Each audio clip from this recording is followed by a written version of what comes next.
is big because, not both figuratively and literally, because what we've seen in the last couple of games for Dassel-Cokato too is they've started to put Eli Gilman back in that deep spot again, and he took it to the house on Tuesday night from about 87 yards out, and it's not he has been known to do that more than one time, and so being able to not only have the leg that Silas has, but to be able to directionally kick pretty well and put it where he wants to. Will be big for the Panthers. And remember, if the ball goes to the end zone on a kickoff in high school, it's a dead ball. You can't return it out of the end zone in high school. You're going to start at the 20. So that's where it could take the ball away from having Gilman have the opportunity to have that 87 or 95 or 97. We've seen that throughout the year. It's a big thing for tonight. GSL didn't know if we would have they didn't know if they would have Silas back, but they do. So those are your keys in the game, brought to you by Coburn's. We'll take a 60-second timeout. We'll come back, get you starting lineups for tonight's matchup between GSL and DC back in 60 here on KGLB. It's not just a car, it's the car you've worked overtime for, so your team could drive himself to football practice. State Farm agent Larry Anderson understands that your car and home are things you really gotta remember I'm a GSL announcer tonight. Oh, you're both. State Farm agent Larry Anderson in Glencoe today. We got some DC sponsors on too. Don't Group Napa Auto Parts and pick up the don't Napa kick yourself. I'm not. So for me, it's always like, yep. Remember, you're down the middle. I get excited about everything. So. Yeah, me too. Stores are located in Glencoe, Gaylord, Norwood, and But one of the advantages tonight is like .com or Facebook. I know all the DC numbers, so you won't be searching. So does farming. Yeah, I got them. On the football or farm field, what matters isn't just how many hours you put in, it's what you get accomplished. When the work is tough and the days stretch out, you can count on Golden Harvest to deliver. How is this 88? Is that Ealing? How's that Eiley? Agronomy and service. Contact Bud, Whitey, or Mark Sankin, your local Golden Harvest seed advisors at Sankin Seeds of Brownton, Minnesota. Proud to support the GSL Panthers. It's Sankin Seeds in Brownton. Welcome back, everyone. It's now time for starting lineups for tonight's matchup. We'll start off first with the visitors on the scoreboard, the Chargers of DC. We'll let Kipling go ahead with the offensive starters for the Chargers. Yeah, one of the places we did see a little bit of shakeup on Tuesday night was that offensive line as they moved Devin Campbell from their starting fullback position into a guard position, and they were able to shift Gage Webb from guard to center. Webb was their center all of last year, and so this is a senior-heavy offensive line with Gage Webb, Brandon Urich, Devin Campbell, Logan Kelly, and Jacob Niemela, and then they are anchored on the ends by two tight ends, Gregory Clark and Mason Eiley. We might also see Clark slide into that quarterback role on passing situations. At running back, Hayden Horniman, Eli Gilman, and Keaton Johnson, and the shift to allow Gilman to shift back to the tailback spot. Senior Colin Asplin shifting from cornerback over to quarterback. So that's your starting offense for DC. Let's now get you the starting lineup for the Panthers of GSL, starting on the defensive line. At defensive tackle will be number 63, Marco Urchetta, number 77, Nathan Warner. The DN positions, it's number 5, Riley Butcher, number 89, Toby Noldner. At linebacker goes Zach Foles, Bull Lepper, Mitchell Klockman, and Jacob Stifter. At the defensive back position, returning Jacob Christensen back, first time since he got hurt earlier this year against DC. And at the other defensive back position, it's Carter Rushmeyer, and at safety is Zach Nowak. Those are your starting lineups for you here. It's now time for the National Anthem, brought to you by the Glencoe Lions. We'll have your National Anthem after a word from the Glencoe Lions. Freedom takes many forms. The freedom to learn, the freedom to compete, the freedom to discover what good sportsmanship is all about. The Glencoe Lions are proud to support the Glencoe-Silver Lake Panthers in this athletic event, and they support our youth in all their endeavors in sports, academics, music, and the fine arts. I'm not sure. These youth are tomorrow's leaders, and we have a bright future indeed. They might, but I don't know. We'll have real-time, up-to-the-minute stats. Oh. Well, I always got mine just in case.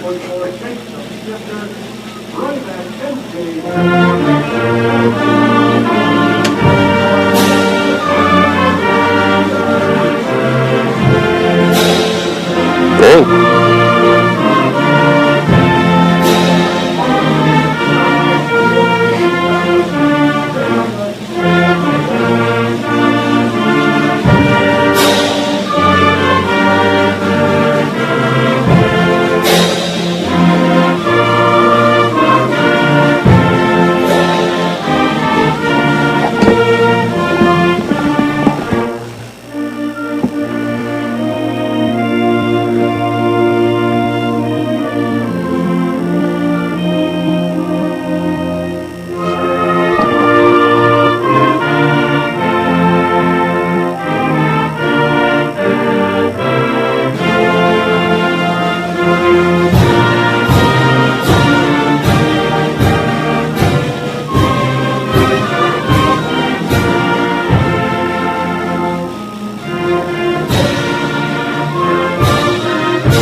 Thanks again to the Glencoe Lions for sponsoring the national anthem all season long here on KGLB and KARP for Panther football. We'll take a 60-second timeout. We'll get your game time and temp. Brought to you by Glencoe Co-op Association back in 60 here on KGLB. Tyler and Tina Wietko of Wietko's Custom Tile and Flooring in Dassel has been serving you with a variety of flooring products and services for your home for over 10 years. Wietko's invites you to stop by their showroom to see their selection of carpeting, ceramic tile, laminate, hardwood, and vinyl. They offer design, layout, estimates, and installation. Give them a call today at 320-275-1990 or visit them right on Highway 12 in Dassel. Wietko's Custom Tile and Flooring, a proud supporter of area schools and activities. For reliable comfort all Very year comfortable round, in here tonight. the Heritage family of heat pumps from American Standard. As you know, just even this and being out of the wind will Heritage make it heat so much pumps better. offer an outdoor unit that warms your home in the winter and cools your home in the summer with quiet, reliable efficiency you can count on year after year. Plus, they take comfort and energy efficiency to a new level. For complete sales, installation, and service after the sale, visit Russ and Crew at Mueller Sales and Service in Glencoe. American Standard Heating and Air Conditioning. Welcome back, everyone, to Stevens Seminary Stadium. Time for your game time and temp. Brought to you by the Glencoe Co-op Association. Currently outside, 34 degrees. Not that bad of a night. We'll be dipping down towards 30 by the time this game wraps up. Maybe the upper 20s, depending upon how light this one goes. As the sun has set just a little bit ago, wind from the west-northwest at 7 miles per hour makes it feel like it's 27 degrees outside is the wind chill. And, of course, we get ourselves ready. It's time for the kickoff. Brought to you by Sinking Seeds in Brownton. Kickoff every season. And your 2021 farming season. Yeah, planting season coming up not that far away. Stop at Sinking Seed in Brownton. GSL won the toss. They defer to the second half, so they'll kick it off left to right. DC will get the ball first, going right to left. Damian Salas, yes, with a broken collarbone. He's going to tough it out here tonight. He will kick the ball off. Back deep to receive is Eli Gilman, standing at his own 5, along with Keaton Johnson on the far side. Back to receive at their own 5-yard line. Silas to kick it off for the final time in 2020. We are underway at Stevens Seminary Stadium. It's a high kickoff towards Keaton Johnson. Cut back to the 6, the hash marks. Takes it back across the 15 to the 20. He's got room. He's up the middle. He bounces around and is tackled and down at the 26-yard line. It'll be 1st and 10 at their own 26. For DC, the Chargers coming out in their all-white uniforms tonight. White tops, white pants, with the numbers in navy. The DC on one side, the numbers on the right side of their helmet. The white helmet with that navy blue stripe. For GSL, the all-black team. Black tops, black pants, numbers in gray with their purple trim. The silver helmet and the silver numbers with the black stripe down the middle for GSL. Thanks for joining us here on KGLB. Adam Bowles, Kipling with you here.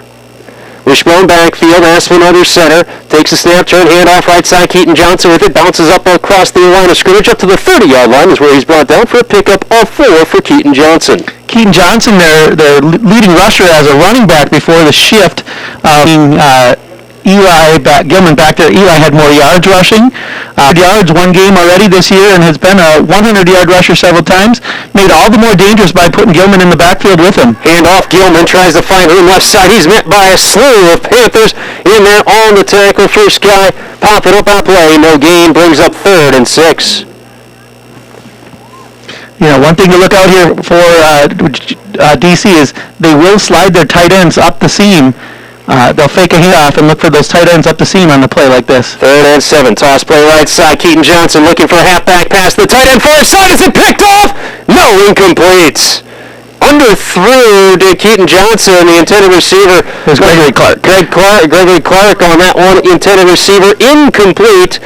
And the punt team will come out for DC, so they'll go 3 and out on the opening drive of the game for GSL. Defensively, a very strong start on that opening drive. One thing to be aware of here is they got Colin Aspen, who's their quarterback, back as their punter. He will use a rugby-style kick every once in a while and roll out and see if there's an opening. And if it's there, he can fly. Low snap, takes a hop, he has to bobble it, picks it up, running to his left, looking to punt. Now he's just going to hold on to it, and he's wrapped up back at the 10 and brought down there. Paul Weppel brings them down, and just a lot of hesitation there by Colin Aspen, Kip. Up, he was rolling to his left instead of to his right, And that made it so he couldn't get the kickoff, and GSL just swarmed him. After the low snap, he bobbled it, took him a little bit to get control of it, and by the time he did, he was moving to his left instead of his right. And it definitely, big play, that's better than a turnover at that case. 1st and 10 at the 11. Turn, handoff, right side, Jaskoliak following his blockers to the 5, 3-2, touchdown MJ! And just like that, the Panthers are on the board. One play, one rush, in the end zone, 11 yards, Jaskoliak right side, and with that touchdown, another $20 will be donated to the Panther Booster Club, courtesy of Core Trust Bank. So congratulations to him, the Jaskoliak, with the touchdown run. And just like that, it's a 6-0 lead, and now Damian Silas on for the extra point, Vols to hold. An early 6-0 lead in the Glencoe Light and Power scoreboard. Watch the snap here, and going to be some good edge pressure. Snap there, spot down, kick is up, beautiful end over end kick from Silas is up and good. With 10:41 left to go in the Glencoe Light and Power scoreboard. To order from hundreds of fabrics and leathers, over 150 recliners in stock, and over 40 mattresses on display, all at guaranteed lowest prices. Factory Direct Furniture, Highway 7 east of Hutchinson. Call 587-SAVE. Turn my mic on, that'll work. Oh, they can hear me. One play drive goes 11 yards after the botch snap on the punt attempt by DC. Jaskoliak 11 yards into the end zone. Extra point from Silas up and good. And now it's time for another Sankin Seed and Brownton kickoff. Silas to kick it off. He sets up middle of the field this time. Kicking it off left to right. A low line drive scud missile. Bobbled, picked back up by Eli Gilman back at the 11. Takes it up the middle of the 20. The 25 to the near sideline at the 30. Met there and wrapped up and brought down. Good open field tackle on Gilman. Up to the 31-yard line. 1st and 10 at their own 31 for DC. And their offense back out on the field after a rough first drive, Kip. But it's only a one-score game, and there's still plenty of time left for the Chargers. Absolutely, and but you talk about momentum, and momentum in a high school game can mean a lot. And as you mentioned on the break, that was about as good of a start as GSL could have had. They won.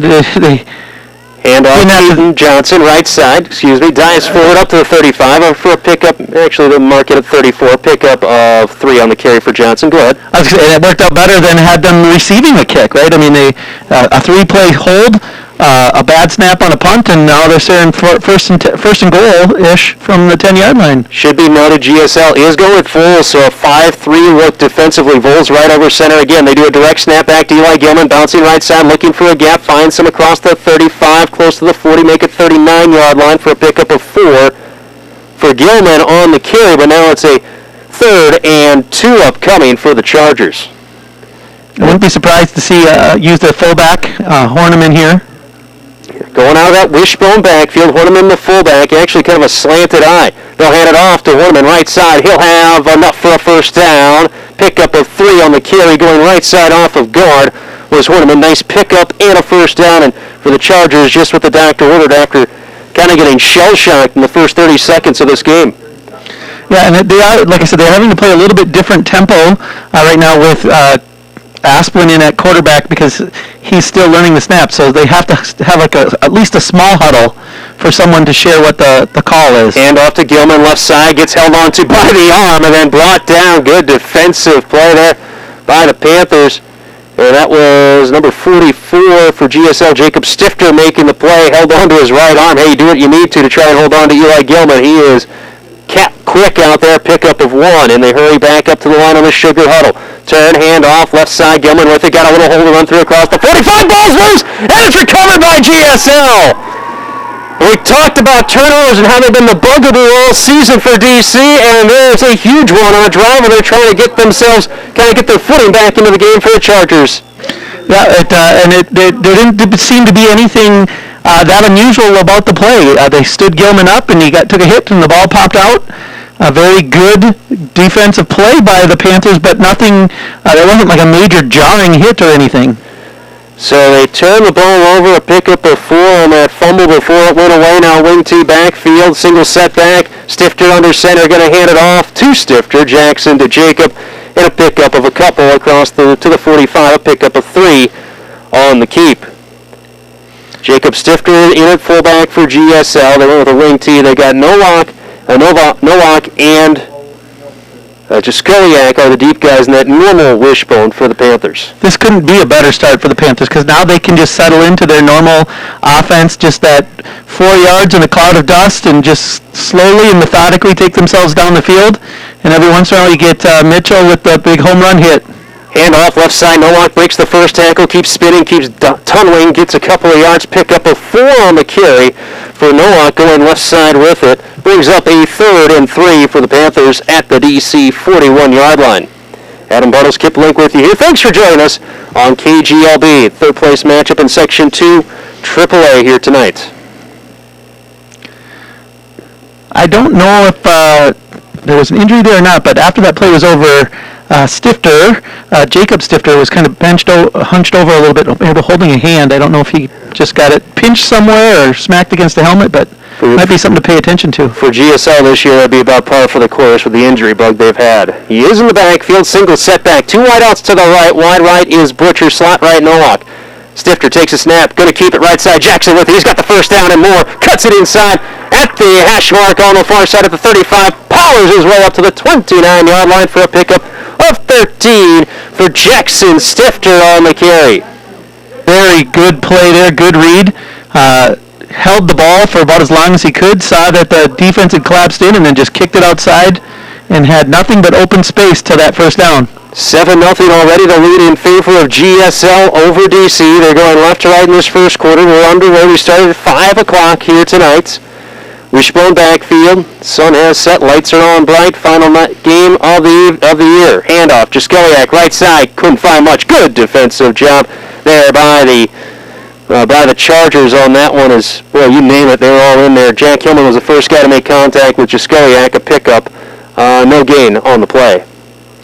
You know, just to kind of, that with this, we call it the third place game, but really, the way the section played out, both of these teams could have been playing in the section championship next week. The section made the decision with no advancement and the hurry up on the governor's order to get one in, and just had the 2 top seeds play first and the 2 remaining seeds play for the third place game. And around right side, Jaskoliak with it to the short side of the field. Didn't get much room there. Maybe a pickup, but we'll call it of 1 for Jaskoliak on the carry. And that'll bring up now a 3rd and 9 for GSL. So if you're DC in this spot, actually, right back to the original line of scrimmage, no gain, 3rd and 10. But if you're DC, this is really good. You put GSL in a bad spot here, in a tough spot of the field. Sure, Silas is available to kick. I don't know how eager GSL will be to try and kick a 47, 48-yard field goal this early in the game. Shotgun 4 wide, 2 to each side. Jacob Stifter to the right of Jackson Stifter. Takes a snap from the right hash. 4-man rush, has time, step throw. Jaskoliak catches it near side. He powers and lunges forward on a good open field tackle made by Tate Link to bring him down at the 25-yard line for a pickup of 5. Stifter to Jaskoliak. And it looks like they're going to go for the kick here. And this is the side of the field at warm-ups where we watched Silas make a 50-yarder. So the wind is favorable for him. And yep, wind is technically to his back, and northwesterly wind. He's on the right hash. It will be a 42-yarder from the right hash for Damian Silas. Vols to hold. Snap high. Got it down on the tee. Kick is blocked. Comes high into the sky. It's still loose on the ground. Aspen was trying to pick it up on the run. Still bobbling around. Finally tackled and brought down. With it is DC. That picked up by Bo Nelson. Ended up with it. And it's back to the 25-yard line. So they get the block. A high snap on that one. Took away any chance of anything happening for a kick there for Silas. Kyle Aho came around from the right side from DC, left side from GSL. With the high snap, it gave him a chance to get one extra step in there, and he got it. Then it bounced around a little bit. They do move the ball back to the placement of the kick, however. So even though that rolled forward, they did move it all the way up to the placement of the kick. It looks like from the first touch from DC. So it's to the 30-yard line is where they'll be starting. 1st and 10 at their own 30. rules in high school and college and pros are all different on kicks especially, and that's one thing I've learned with South the last couple of years. So it's where the first touch was for DC, so that's where they touched it first. Handoff up the middle, bouncing with it. Eli Gilman, oh, there's Zach Nolan, laying the lumber on him, hitting him and knocking him down sideways, but a pickup of 4 for Gilman on the play. Stood him up pretty good there. And that's what Nowak's been doing all season for GSL. He's come in with those big hits for the Panthers. That just going back to that block, that was probably about worst case for Silas too, because it ended up being a big scrum right in front of him after that was blocked. And when you're talking about trying to protect that collarbone, your adrenaline and just thinking jumps in, and thankfully he did stay out of the way. And handoff, Horniman up the middle, breaks an arm tackle, dives forward up to the 45-yard line. They're actually going to spot him at the 40. Depends upon which judge they go with. Near side judge, far side judge. All right, they'll spot it from the far side judge for a pickup of almost 5 for Horniman. They break the huddle and hurry up to the line. 3rd and about 1.5 yards. Power eye to left side. They're going to hand it off up the middle. Horniman with it again, and he'll get enough for a first down across the 45 up to the 48. A pickup of 3 on the play. And the more that they can get 3-4 yards a pop from Horniman, Horniman becomes as a home run hitter. And that was the one thing GSL did a very good job of earlier this year when they played against them. They really shut down Horniman on the game. Handoff right side. Keaton Johnson with it, following his blockers across midfield. Gets stood up at the 48-yard line, spun back down there. But a good pickup of 4 for Keaton Johnson. Yeah, last year, that fullback position was a really big weapon for Dassel-Cokato. Josh DeBoer, senior, and Jacob Nemo, who's now on the offensive line for him, were picking up 5-6 yards a carry sometimes from that fullback's position. 2nd and 6, toss right side of Keaton Johnson, finds a little bit of a cutback lane. Player down on the field behind the play for DC. Is that one of the offensive linemen? My guess is it's going to be Logan Kelly. I can't quite see the number, but just judging by 57. It's Logan Kelly. He's got a shoulder that kind of pops in and out, so as you can see, he's hanging. They'll go out to the sideline, they'll pop that shoulder back in, and he'll be in about another play or two. Johnson with a pickup of 3 on the play. Just did a student body right on that one. Brings up a 3rd and 2 for DC at the GSL 44-yard line. 3:51 left to go in the first quarter on the Glencoe Light and Power scoreboard. GSL up 7-0. Scored on the first offensive play after a bad snap on a punt attempt for DC. 3rd and 2 for the Chargers, going right to left. Wishbone backfield, kind of a slanted power eye. To the left side, they have to reposition the backfield, turn, handoff, no, going to keep it right side. Asplund, that play is blown up from the word go. And Kip, I don't know if you noticed it as well, looks like they didn't have themselves lined up correctly in the backfield. And I don't know if Asplund thought it was a different play that was being there, but that one got blown up, loss of 10. And it wasn't just Asplund. The whole backfield shifted, and the shift that they made went counter to the play that Asplund made. So, but they were going to go for it. It's 4th down and 5 here. I'm guessing this is a freeze. They're going to try to... 4th and 4. Asplund ducked under center. Now he pops back up. Spins around his head to the right and the left. Now he ducks back under center on this 4th and 3. Going to turn, hand it off right side. Gilman with it. Eli trying to find room. Powering forward, and a good power run there by Gilman. Driving Jacob Stifter back and getting the first down. A pickup of 4 for Eli Gilman. And Kip, it feels like watching Barry Sanders back in the day for us older gentlemen. A little bit of feast and famine sometimes. First or famine. 1st and 10 of the GSL 41. They're going to hand it off left side. Keaton Johnson with it. Got a nice little hole to run through and gets hit hard on the side and spins himself forward across the 40 up to the 37-yard line for a pickup of 4 for Keaton Johnson. But if you're DC right now, it's fine. Yep, this is actually the old traditional GSL football that DC shifted to last year. Gilman handoff left side across the 35, dives forward up to the 30-yard line. He'll have enough for a first down and a pickup of 7 for Eli Gilman, his biggest pickup of the game. DC was a spread offense for the last several years, and mid-year last year, and actually at halftime of a mid-game and New London Spicer game, and they shifted to this full wishbone, and they've become a different team. Gilman with it, pickup up to the 25, pickup of 5 on first down. Eli Gilman going left side with it to apologize with their hurry-up offense. They get up to that line very quickly. A 2nd and 5 upcoming, 2:15 counting left to go, opening quarter. Offset, wishbone formation, right side, handoff, Keaton Johnson with it, right side, and that play just took too long to develop. No gain on the play for Keaton Johnson. Going right side, good job by Warner on the tackle. It looked like the pulling lineman got kind of hung up by his own guy a little bit, couldn't get there, and GSL defensive line standing there waiting right on the spot where the hole was supposed to be. Third and hand it off left side with it. Eli Gilman, good hold around 30. Powers his way across the 20, first down, and up to the 17-yard line for a pickup of 8 for Eli Gilman on the play. We got a down lineman here for GSL.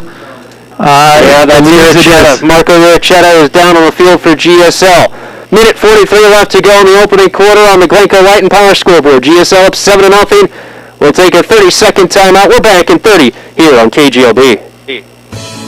Parts City Auto Parts of Cokato takes pride in providing their customers with the best inventory, service, and pricing possible. I don't even know if I need to keep my stocking cap on. Brand name auto parts from trusted manufacturers. No, I'm carrying that same auto parts not only at the middle, like parts, but also heavy-duty parts and filters, egg parts, and small engine parts, tools, and much more. Parts City Auto Parts of Cokato, located right on Highway 12. Welcome back, everyone. Stevens Seminary Stadium. Here, Chetta getting helped up and off the field, walking off under his own power. It seemed to be a lower leg injury, but hopefully a cramp, something to that extent. We'll see. He'll have to come out at least for a play. He came off under a good full jog, so I'm not imagining it's going to be a very long-term sit here other than the mandatory one play. Jacob Van Dorp comes in his spot on the defensive line for GSL. 1st and 10 at the GSL 17 for DC. The drive started back at their own 30 after the blocked field goal attempt.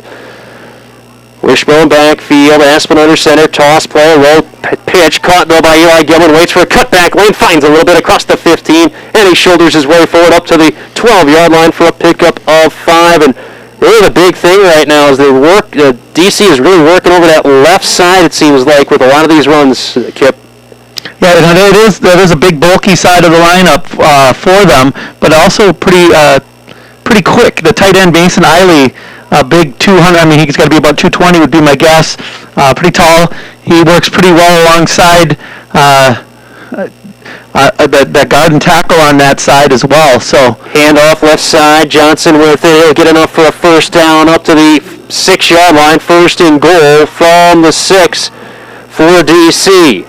Turn handoff. Eli Gilman with it left side. He's got blocking. He's in. Touchdown. Eli Gilman. Waiting for an official signal. Somebody going to put the arms up? Okay, touchdown. Yep, 6-yard touchdown. Neither of the linesmen called it. But he clearly dove in and made it in, so maybe it was just so obvious that they didn't need to put their hands up. I'm going to go with that. Sounds good. So a touchdown run there. Now they got the swinging gate, a.k.a. for Adam Dahman, the Daffy Duck formation. As now they'll reset to a normal kicking formation here with Kyle Aho, the senior kicker. Kind length to hold. Snap is there, spot down on the tee. Kick is up. Is that one wide right? It did go wide right. 7-6. GSL leads over DC with it. They are running left a lot. This time he's met and brought down. Jacob Stifter, the first man to get there. Clean up by Mitchell Klockman. No gain. It'll bring a 4th and 3. He had a good roll of blocking, but then Stifter shot his way through on that offensive line and gets a stop, and it looks like the punt team coming out for the Chargers here on what would have been 4th and 3. And I wouldn't be surprised to see Asplin roll to his right, kind of a rugby-style kick, and if there's nothing there, he can flat out fly. He's one of their 4 members of their 4x100 team in normal track year. 4th and 3. Aspen back to punt, catches it his own 40. He's rolling to the right. He's going to tuck. He's going to run it right side, looking for the lane. He's tripped and he dives forward and get there. Nolan got a piece of him, but not enough as he dives across the 45 to the 43-yard line, and they pick up 5 on the 4th and 3. Nostra Kipnis over here. Yeah, there you go. It's like you know it's coming or something. We've seen it a couple times. Actually, against Litchfield, I think it was.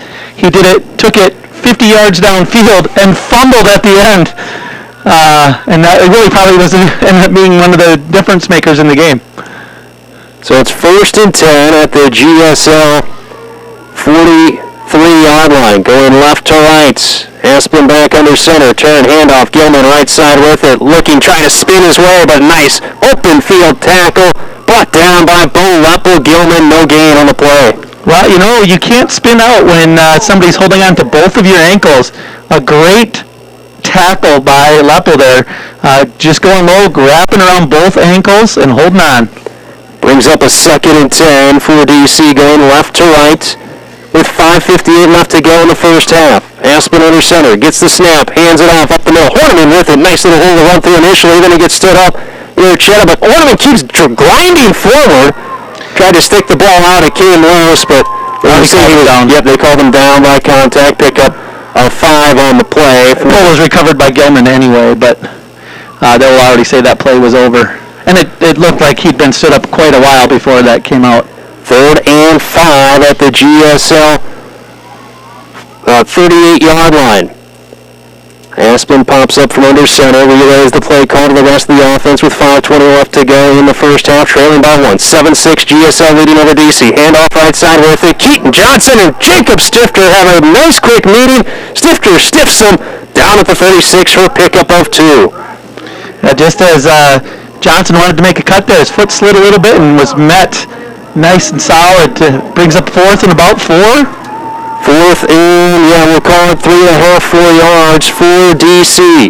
At the GSL 41, need to get to the 37. Toss play left side, Eli Gilman trying to find a block, trying to find a cutback lane, finds some room across the 35. Just toes forward to the 32.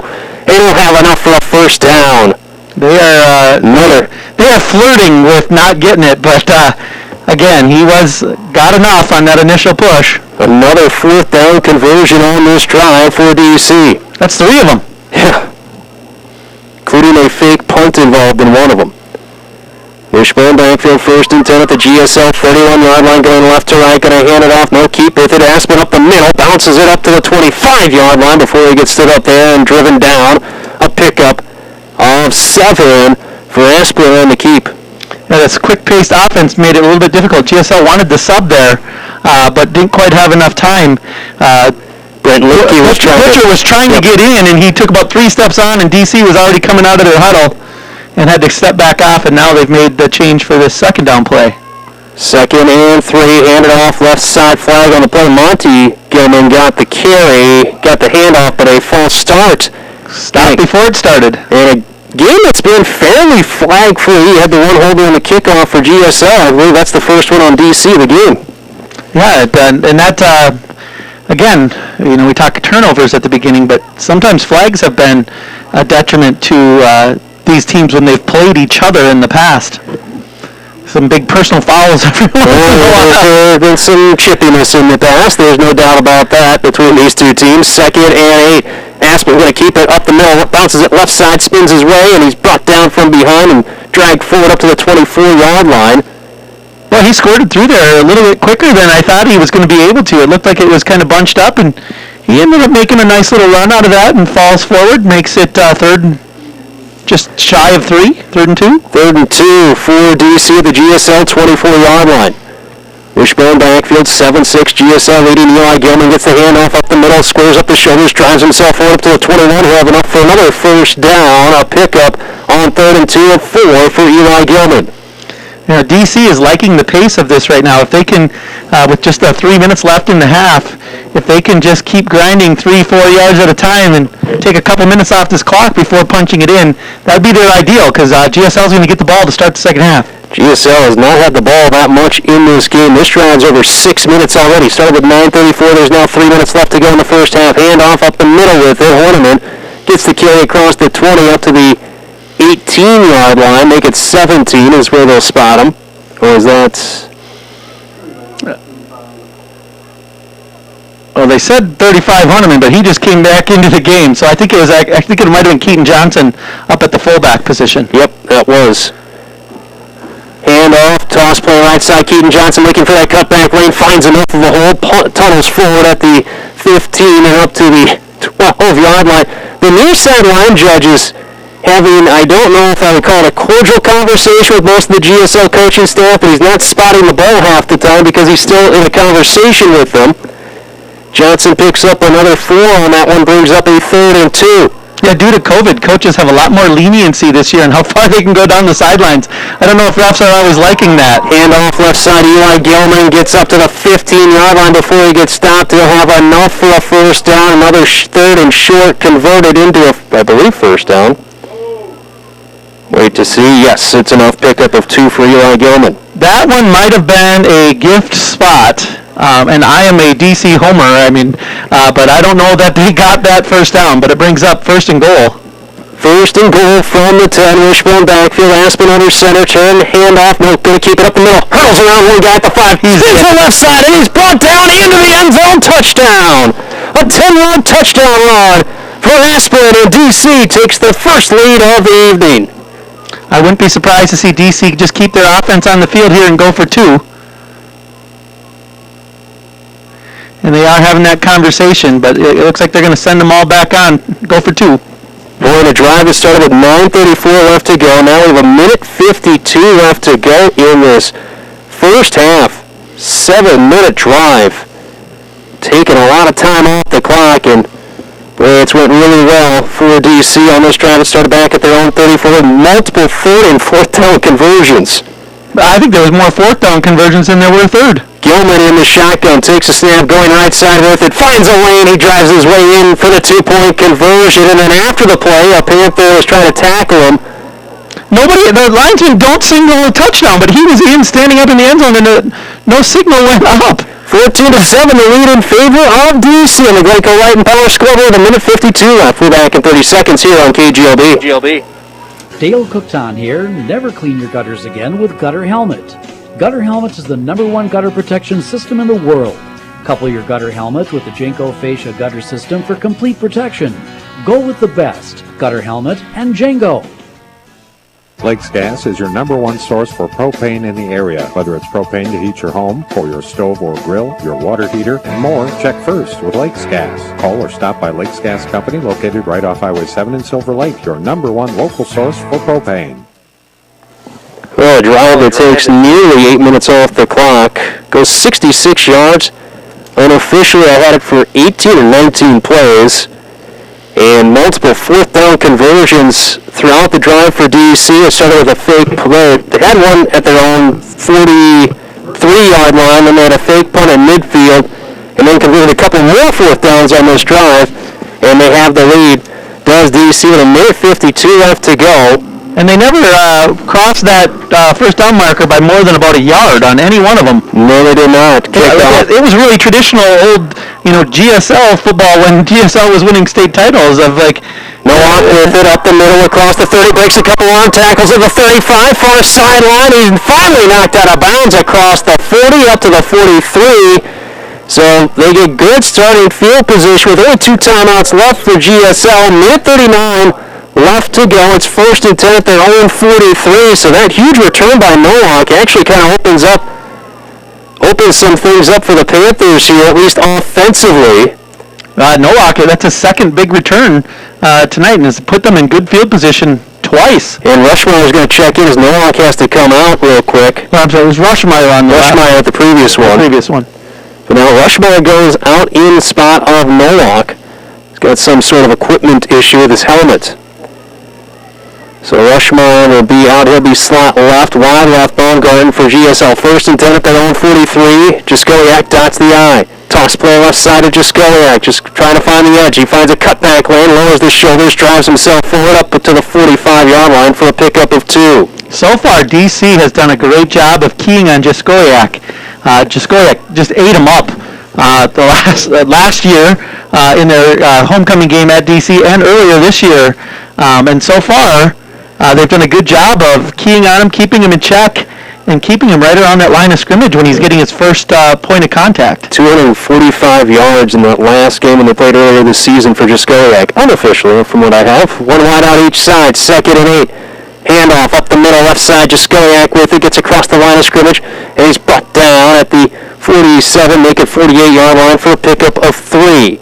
Clock rolling, GSL not in a super hurry here, trailing 14-7, and now we get a timeout call. Figured there'd be one coming. Was that GSL or was that DC? GSL calls the timeout with 50 seconds left to go. Panthers trail by 7, 14-7 on the Glencoe Light and Power scoreboard. Timeout Panthers, and this timeout is brought to you by Bergman Interiors, serving the Glencoe, Hutchinson, Laconia, and Winstead areas.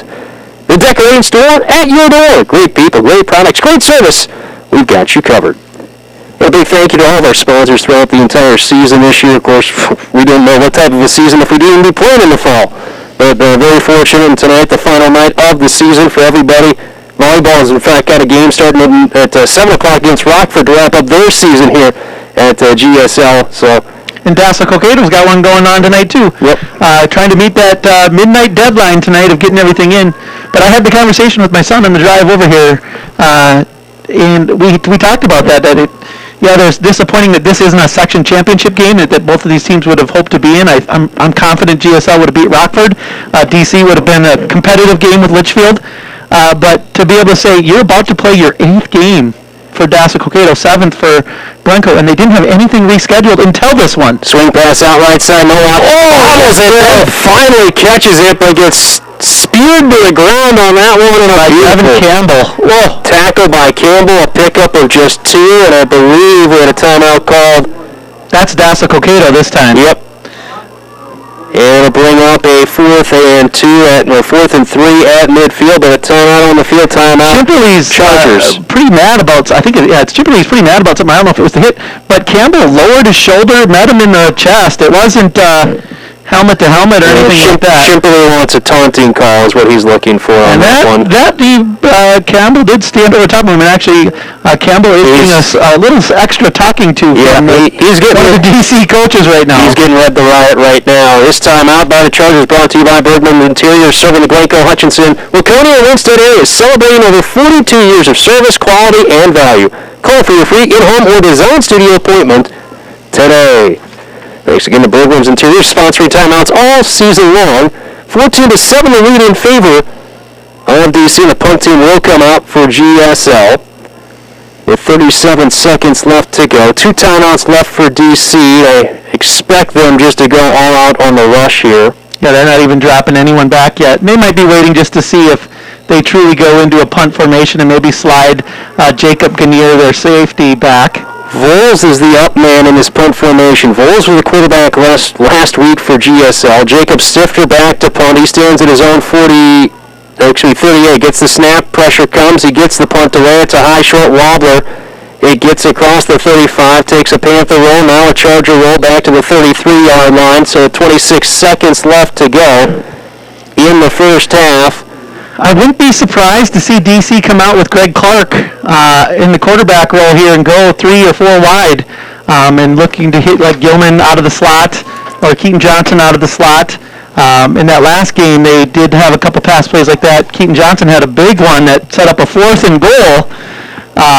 Everybody was all excited about the big catch and the big play, but there was like a personal foul or something before it. So it was like 3rd and 30, and he picked up 29. But it was to the goal, and then GSL held at the goal line. So GSL offensively has been held under, I'd say 40. They got Asplin under back in that shotgun, but they are 4 wide. Shotgun 4 wide. Asplin takes the snap. He's going to keep it up the middle. Breaks one arm tackle. Tries to keep going forward. Spun down by Jacob Stifter at the 39-yard line for a pickup of 5. And a timeout will be used here by DC, so a timeout for the Chargers. They lead by 7, 14-7, 15 seconds left to go. Timeout Chargers, and this timeout is brought to you by Bergman's Interiors, serving the Glencoe, Hutchinson, and Laconia and Winston areas with brand name floor coverings and window treatments direct from the mill to you, plus cabinets and Cambria countertops. Call for your free in-home or design appointment today. So 15 seconds left to go. I don't know what's Asplin's. How deep can he throw the ball? We don't know. I mean, in game action, right? I mean, I saw him a little bit in some summer things, but Clark he's their bigger arm, and so this year when they've been in big passing situations, they've shifted Clark in, but that was prior to Asplin sliding into that quarterback role. Eli, great athlete, but not super accurate with his passing, so. This time they're going to slide Clark in there. So Asplin split out to the right. They've got Link and Johnson to the left, and Gilman and Asplin to the right. Clark takes the snap. He's going to keep and go up the middle and get nothing with that carry. A loss of 2, in fact, and that was a straight draw from the word go. And now with the clock rolling, I don't think GSL is going to use a timeout. DC is not going to use a timeout. That's going to take us to the half. A very entertaining first half of football here at Stevens Seminary Stadium. Score on the Glencoe Light and Power scoreboard reads DC leading 14-7 over GSL. We'll take a 3-minute timeout. We'll come back. Halftime important stats brought to you by Gutter Helmet of Minnesota. We're back in 3 minutes here on KGLB. How often do you think about your bank? Not very often, right? We understand. Core Trust Mobile Banking makes it easy to check balances, pay bills, deposit checks, and manage your debit and credit card spending. You can even pay with just a tap of your phone. Cutting-edge technology. When you think about it, your locally owned community bank is right there in your hand. Visit coretrustbank.com today.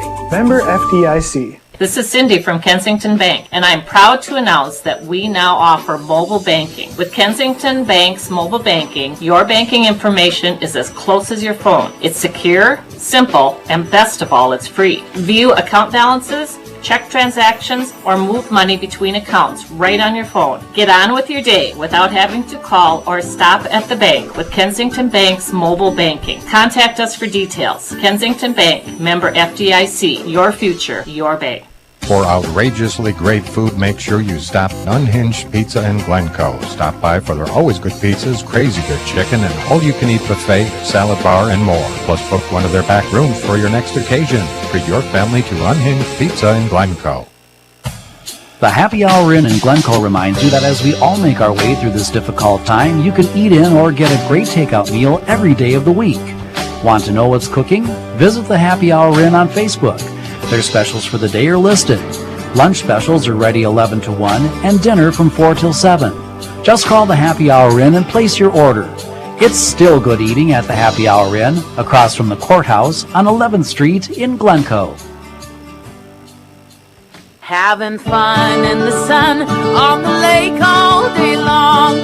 Porta-doc.com. Porta-doc.com. Find your local Porta-Doc dealer today. Porta-doc.com. On the water since 1966. It's time to order your new dock or lift. Porta-doc.com. Porta-doc.com. Get your car or truck looking like new with a stop at Glencoe Collision Center. Eric Maytag and his crew specialize in collision and auto body dent repair, accessories, glass. They offer free estimates and work with all insurance companies. Trust the experts at Glencoe Collision Center. Never clean your gutters again. With the gutter helmet, you will find you the job you want to give you peace of mind. Never clean your gutters with Gutter Helmet. Gutter Helmet is the #1 gutter protection system in the world. Couple your gutter helmet with the Glencoe Fascia gutter protection system and Sunesta awnings for complete protection. Go with Gutter Helmet, Sunesta, and Glencoe. Never clean your gutters again. Gutter helmet guaranteed for life. Welcome back, everyone. Time for your halftime stats. Halftime important stats brought to you by Gutter Helmet of Minnesota. Adam Bartles, Kip Link with you here tonight. We are at the half, 14-7, the lead in favor of DC at the half. And really, I think the big story of this game has been, well, we talked about it coming in, one of the keys was special teams. And they've had a huge impact on this game, Kip. Just a slight bit. We've had a bad snap on a punt that led to a big sack, essentially, is what it goes down as, and set up GSL's first score.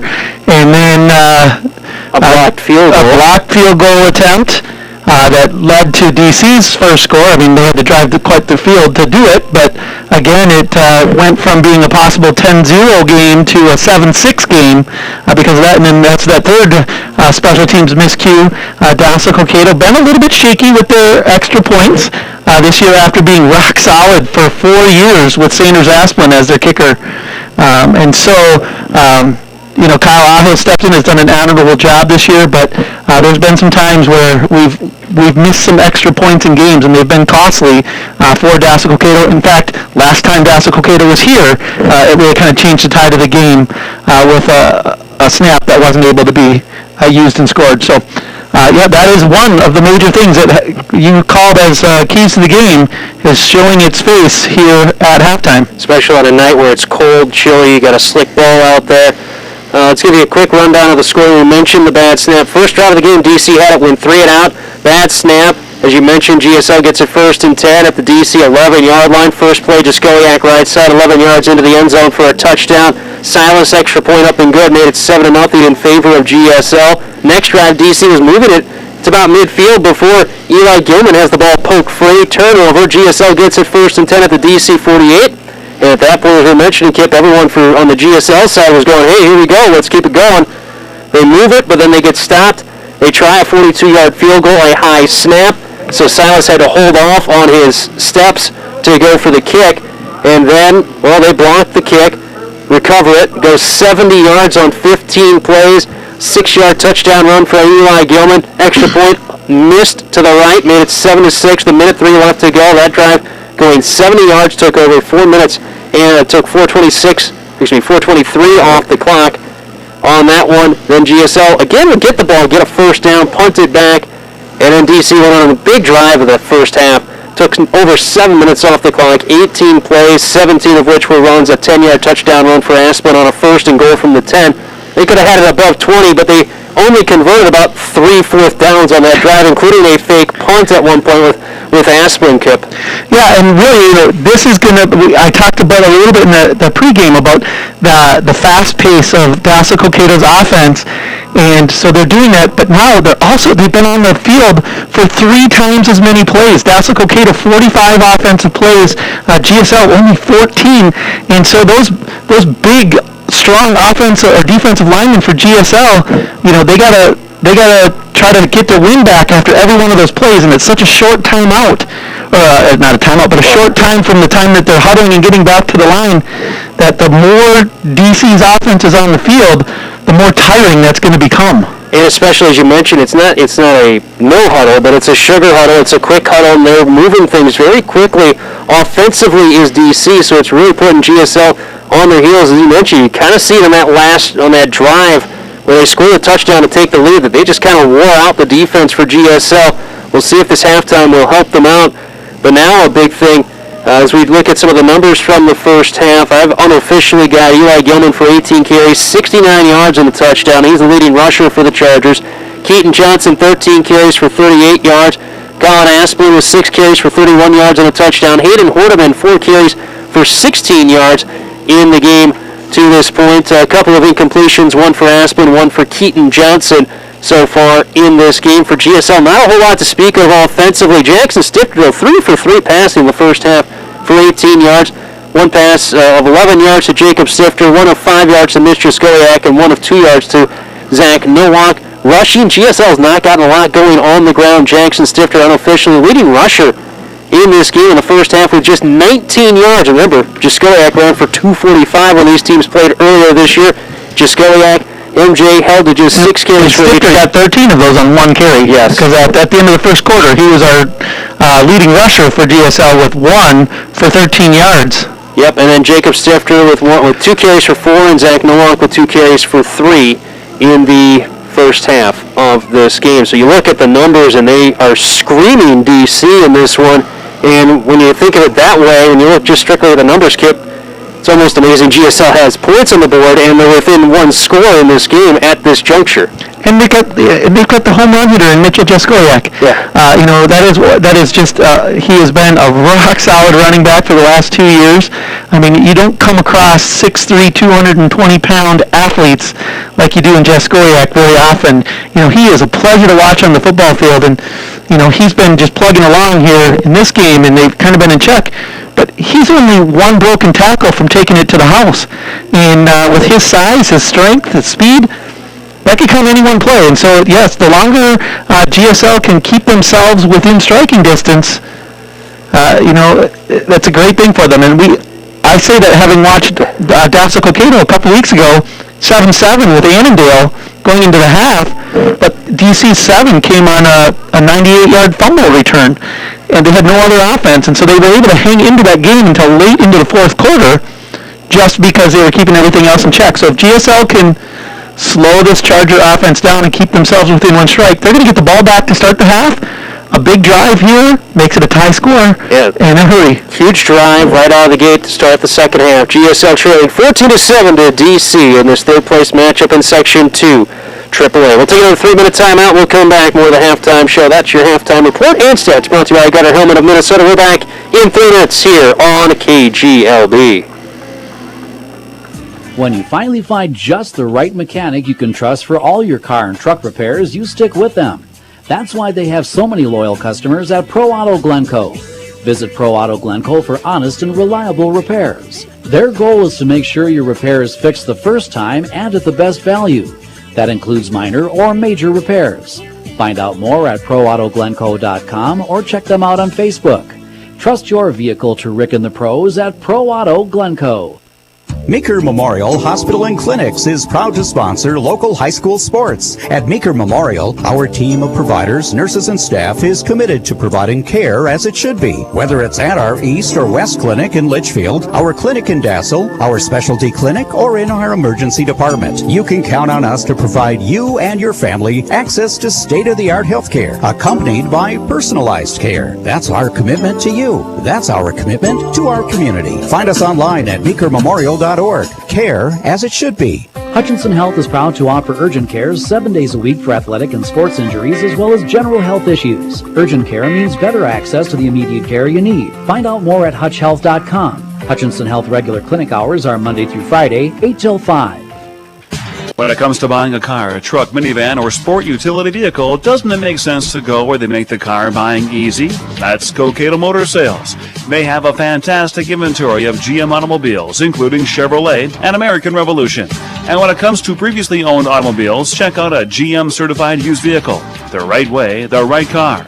Your friendly hometown GM dealership with no pressure car buying, Cokato Motor Sales, East Highway 12 in Cokato. Dairy Queen in Glencoe invites you in for a great meal or tasty treat every day of the week. Try their delicious Blizzard of the Month, a full line of Razor foods, meal combos, and more. And don't forget a delicious DQ cake just right for any special occasion. It's all at Dairy Queen in Glencoe. No one works harder than Matthews Vashek Construction. Matthews Vashek Construction specializes in remodeling, custom homes, and light commercial work. Visit them on Facebook to find out more. Find experienced carpenters providing quality craftsmanship at Matthews Vashek Construction. Feel your best with a stop at Pure Life Chiropractic and Wellness Center in Glencoe. Hi, this is Dr. Nick Johnson. I offer full chiropractic services along with Dr. Jordan Carstensen. Visit PureLifeGlencoe.com to find out more. That's Pure Life Chiropractic and Wellness Center on 10th Street in Glencoe. Save money with energy conservation tips and rebates through the Glencoe Light and Power Commission. Whether you are planning to purchase Energy Star appliances or products, switch to LED holiday lights, or simply want your home, farm, or business to operate more energy efficiently, Glencoe Light and Power Commission is in your corner, working to ensure your needs are met while saving you money. Visit GlencoeLightandPower.com to learn more. Proud to serve you and to support our local schools and students, it's the Glencoe Light and Power Commission, a leader in renewable energy and energy conservation. Welcome back, everyone. Stevens Seminary Stadium here in Glencoe. 14-7 the lead in favor of DC over GSL at the half. Adam Bartles, Kip Link with you. Of course, Mr. Adam Domina, he is on the great hunt up in, where was the town that he said? Isabel, South Dakota. Hearing us loud and clear through the app. We do appreciate you listening wherever you may be on this Friday early evening. Everyone sitting down for lunch and listening to football or watching it via the YouTube or however you're listening and or hearing our voices. We do appreciate you for joining us. We're happy to be here to be broadcasting these games, and that's been true throughout this entire fall season. Been great that we've had these games, had the opportunity to do these broadcasts, and a big thank you again to all of our sponsors on the GSL and also on the DC side, because we do have some DC sponsors here tonight. It's rare where both teams come in outside of a state championship, Kip, where both teams know it's the final game of the season no matter what. Yeah, it never happens. There's always playing that state title, otherwise you don't know. Yeah, in Minnesota right now, everybody makes the playoffs, and so every game has got, until the state championship, has got somebody that's advancing, and with no third place game or other games along the way in the state tournament, this is just not normal. And like I said, it's a little frustrating for these guys tonight to know that over in Litchfield there's a section championship, and I'm putting air quotes around that. Litchfield definitely earned the number 1 seed. They beat all these teams all year long. They're a very, very good team. But,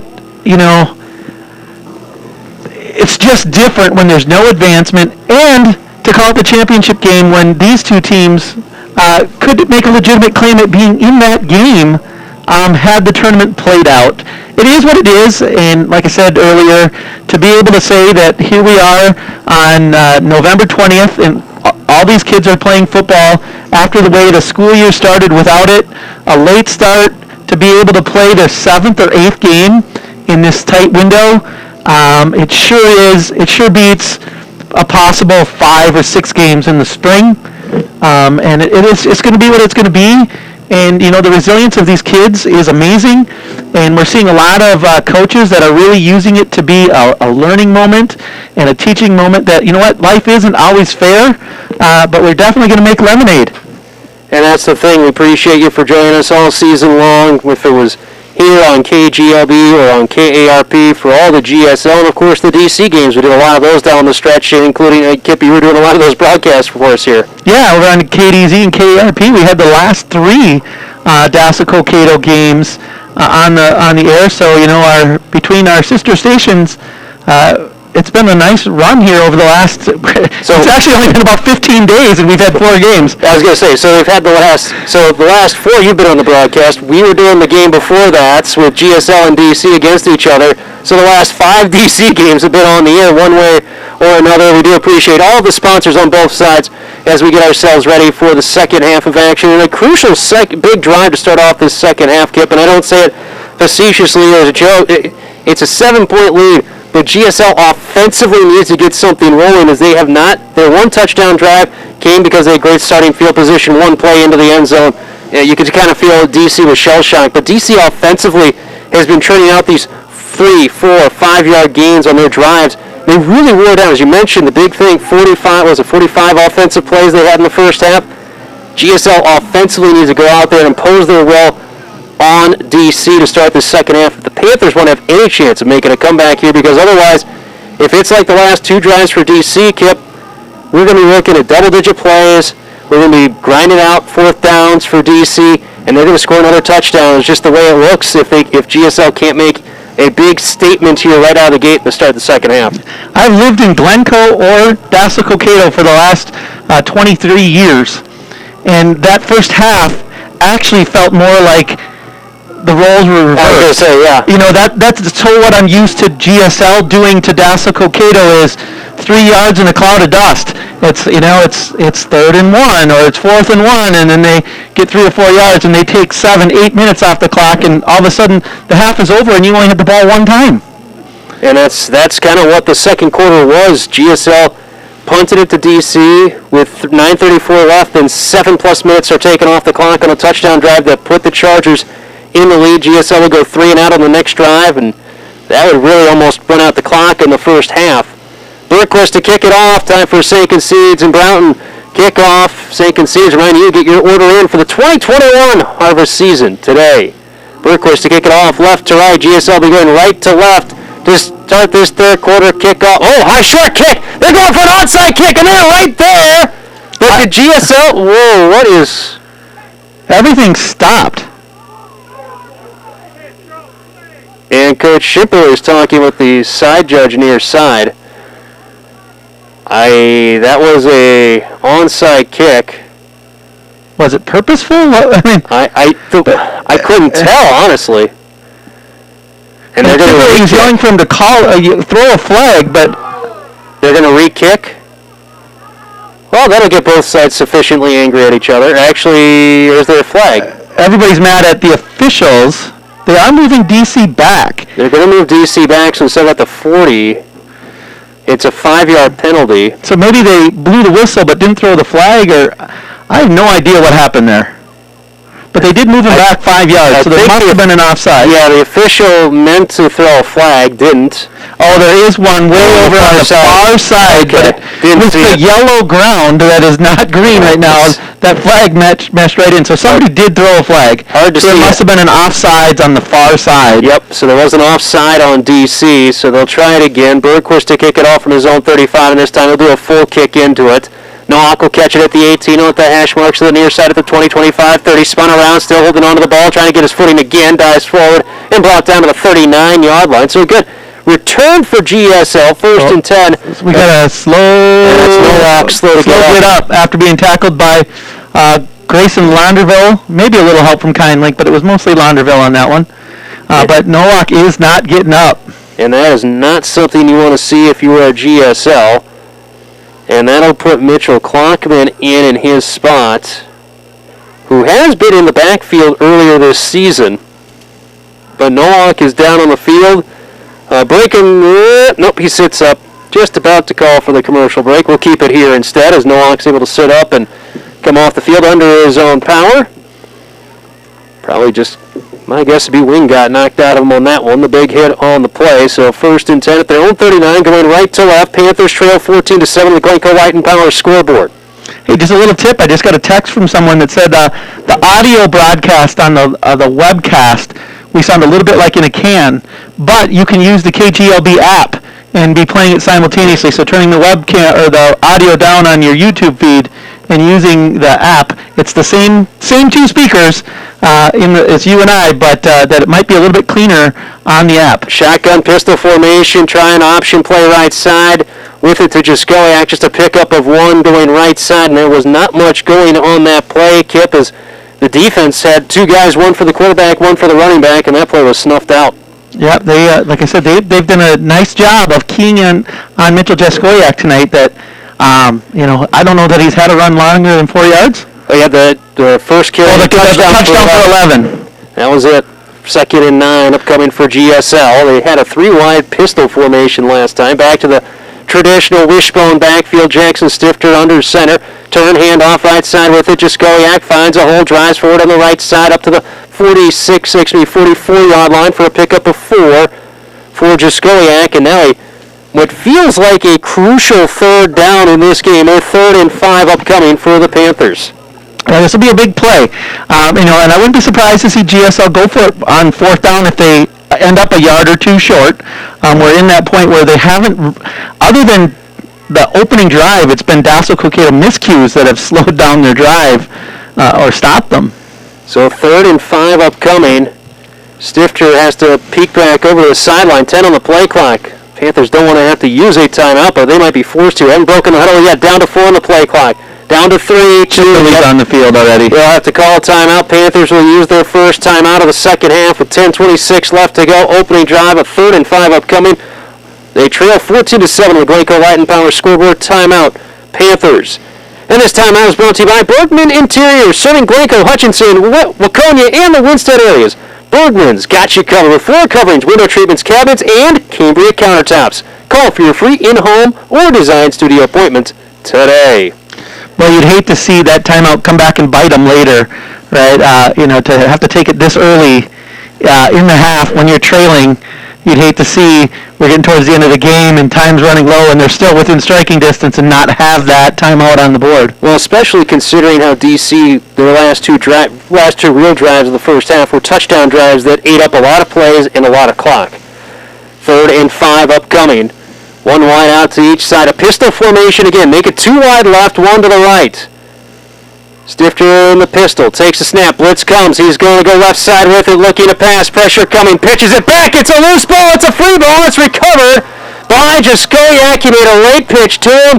And that takes away any idea of trying to go for it on 4th down as they lose 14 on the play. Well, that was a big play. It would have been better off to just throw that ball away than try to pitch it. And I don't know if he was fully trying to pitch it or if he got hit as he was starting to try to throw it, but it definitely went backwards and had more of a pitch look. But we only get one look at it, so it's hard to know. Zach Nowak going through all the different tests he needs to get the okay to come back out onto the field. I've seen him do sprints. He's doing push-ups right now. Snap back to Jacob Stifter, and he just barely gets that punt away. It's a high, short punt. It won't even be enough for a 1st down. It actually will be at the 39-yard line of GSL. The original line of scrimmage is where that made it. So it's 1st and 10 at the GSL 39 for DC, and a huge opportunity here for the Chargers with 9:27 left to go in the 3rd quarter. They lead 14-7. And they got great starting field position for the Chargers. Couldn't see who got a hand on it, but that ball definitely came off his foot and was tipped in some way, shape, or form. It looked. Wishbone backfield. Asplin is under center. Asplin takes a snap, turn, handoff. Eli Gilman left side looking to find her way through. Not much there. He will try and fall forward and pick up maybe an extra yard thanks to that pickup of 2 for Eli Gilman. Unofficially 19th carry of the game.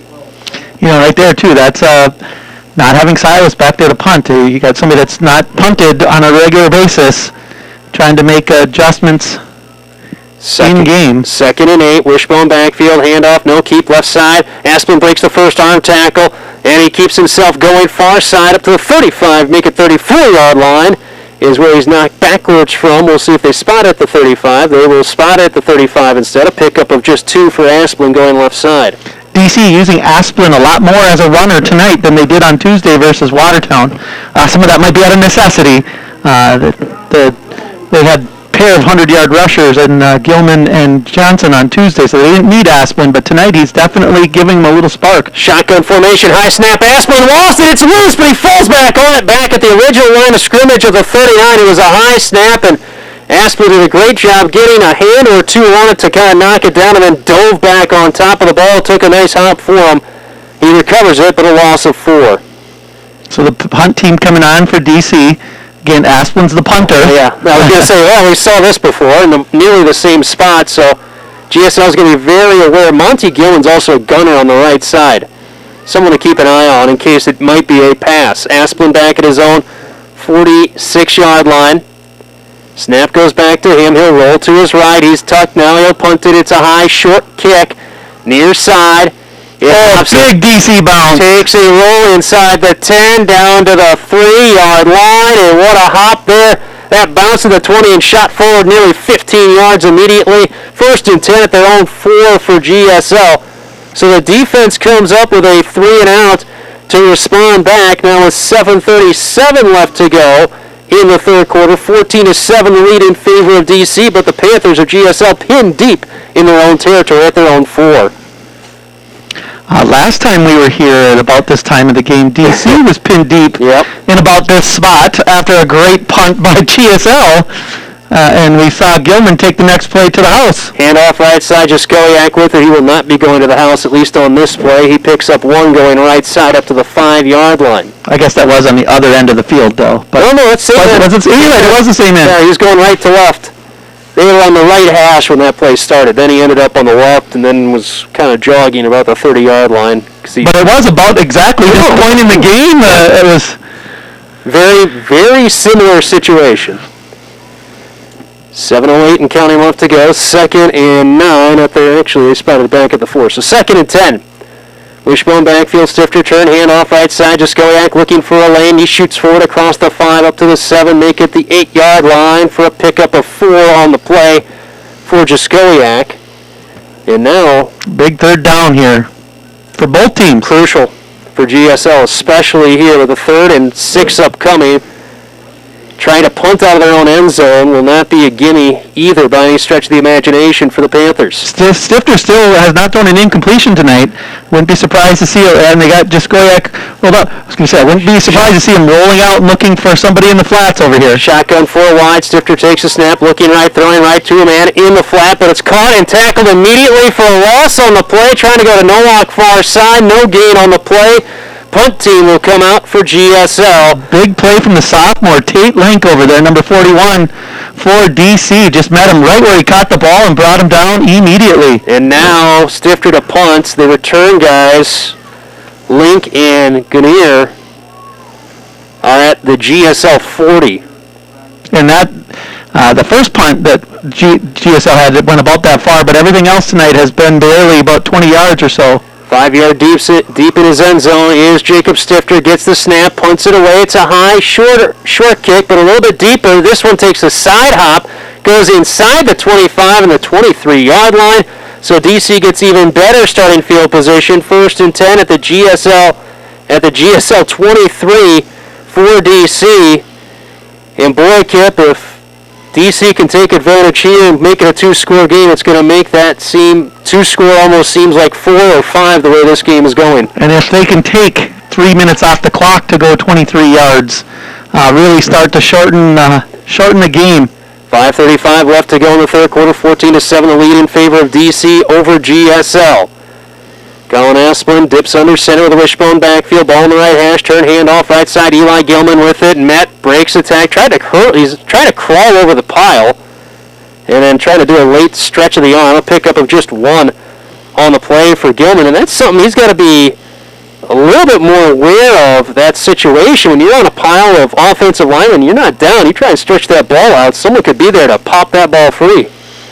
Not that GSL, not that DC hasn't had problems with fumbling this year anyway. Yeah, no, but you're exactly right. I don't know what... Player down, I believe, for DC. Oh, yeah, there is, right at the side of the huddle there. I couldn't see who it is, but... So player down, breaking the action here with 5:04 left to go in the third quarter, 14-7. DC leading over GSL. We're back in 30 seconds here on KGLB.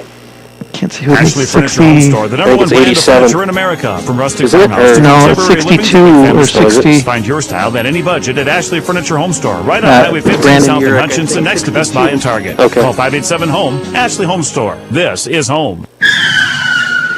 For over 23 years, Johnny Rock's Body Shop has been helping people get back on the road. They'll offer free estimates, work with all types of insurance, and offer a lifetime guarantee workmanship. Johnny Rock's Body Shop, 1 mile south of Glencoe on County Road 2 or at 320-894-7664.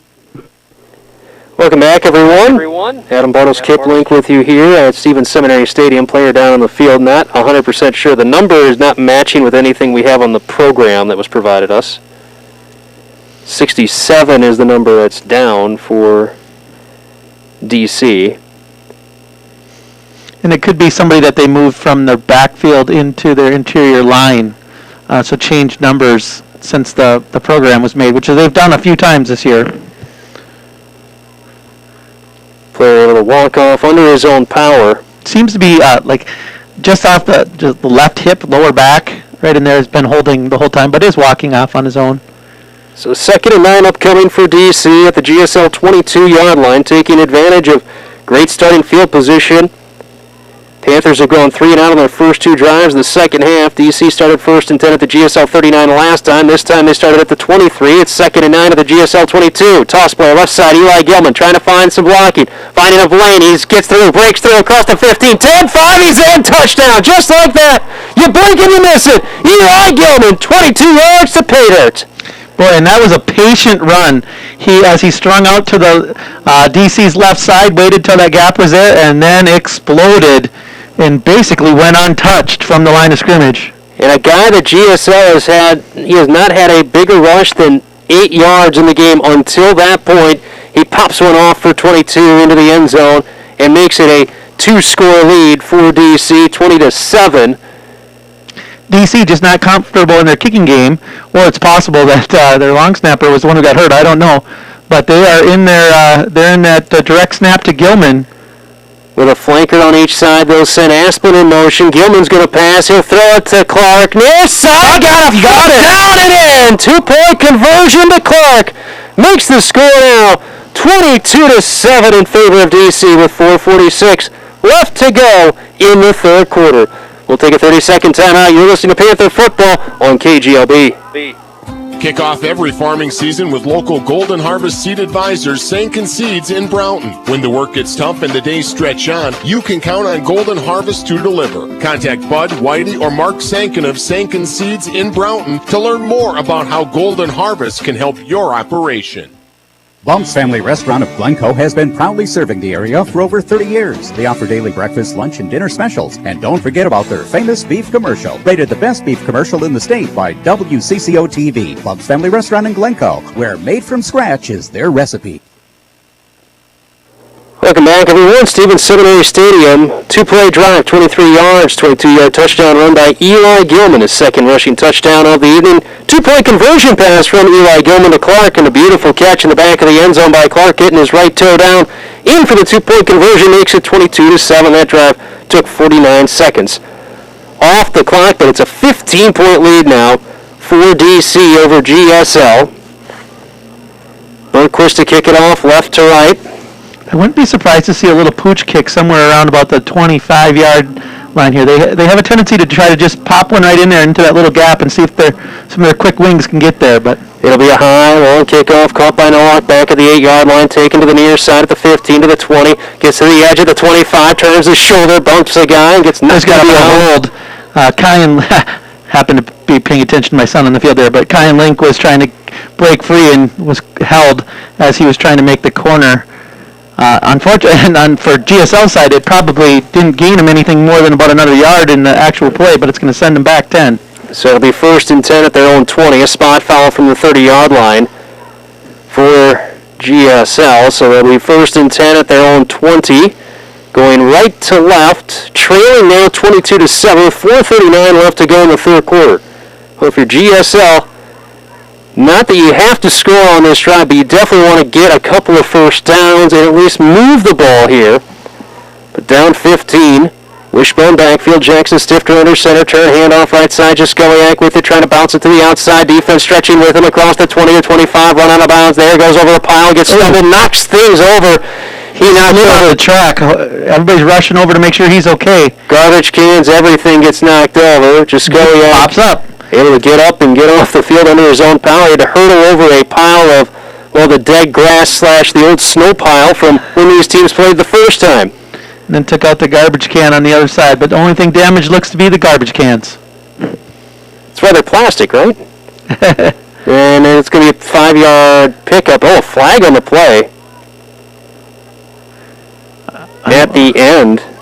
So a pickup of 5, and must have been a face mask, and just the 5-yard variety. Yeah, I never saw the head official make a call there, but I saw him do something very quickly, and that was about it.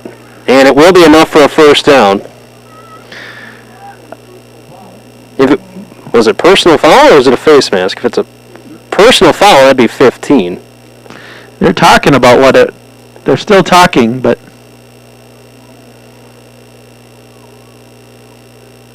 A long conversation going on here.